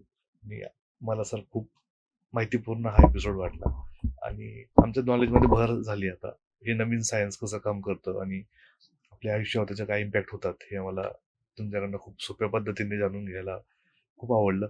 असेच काही पॉडकास्ट आम्ही तुमच्यासोबत परत करून घेऊ, कारण हे पुस्तकी नॉलेज नाही आहे. ज्यांना खरंच या गोष्टीचा एक्सपिरियन्स आहे, ज्यांनी काम केलंय, तेच हे एवढं मोठं सायन्स सोप्या भाषेत, सोप्या उदाहरणांसह आम्हाला ते एक्सप्लेन करणं खूप, आणि ते आम्हाला समजेल या पद्धतीने एक्सप्लेन करणं खूप कठीण आहे. So thank you so much for coming. नेहमीचा प्रश्न, तुम्हाला इथून कसं वाटतंय? खूप छान वाटतंय. आणि हे सायन्स नवीन नाही आहे, हे सायन्सच आहे, फक्त सायंटिफिकली लोकांपर्यंत आलं नव्हतं. आणि ह्याचं कुठलंही क्रेडिट मी माझ्याकडे घेत नाहीये. मी फक्त एक कन्व्हेअर म्हणून बोलतोय. Yes. हे सगळं माझ्या गुरूंचं आहे, सो माझं काही नाही आहे. त्यामुळे thanks to Babaji. Definitely. Thank you so much for watching this video guys. तुम्हाला असेच व्हिडिओ पाहायचे असतील तर चॅनलला लाईक, शेअर आणि सबस्क्राईब करायचं विसरू नका. Thank you so much for watching. Thank you. धन्यवाद.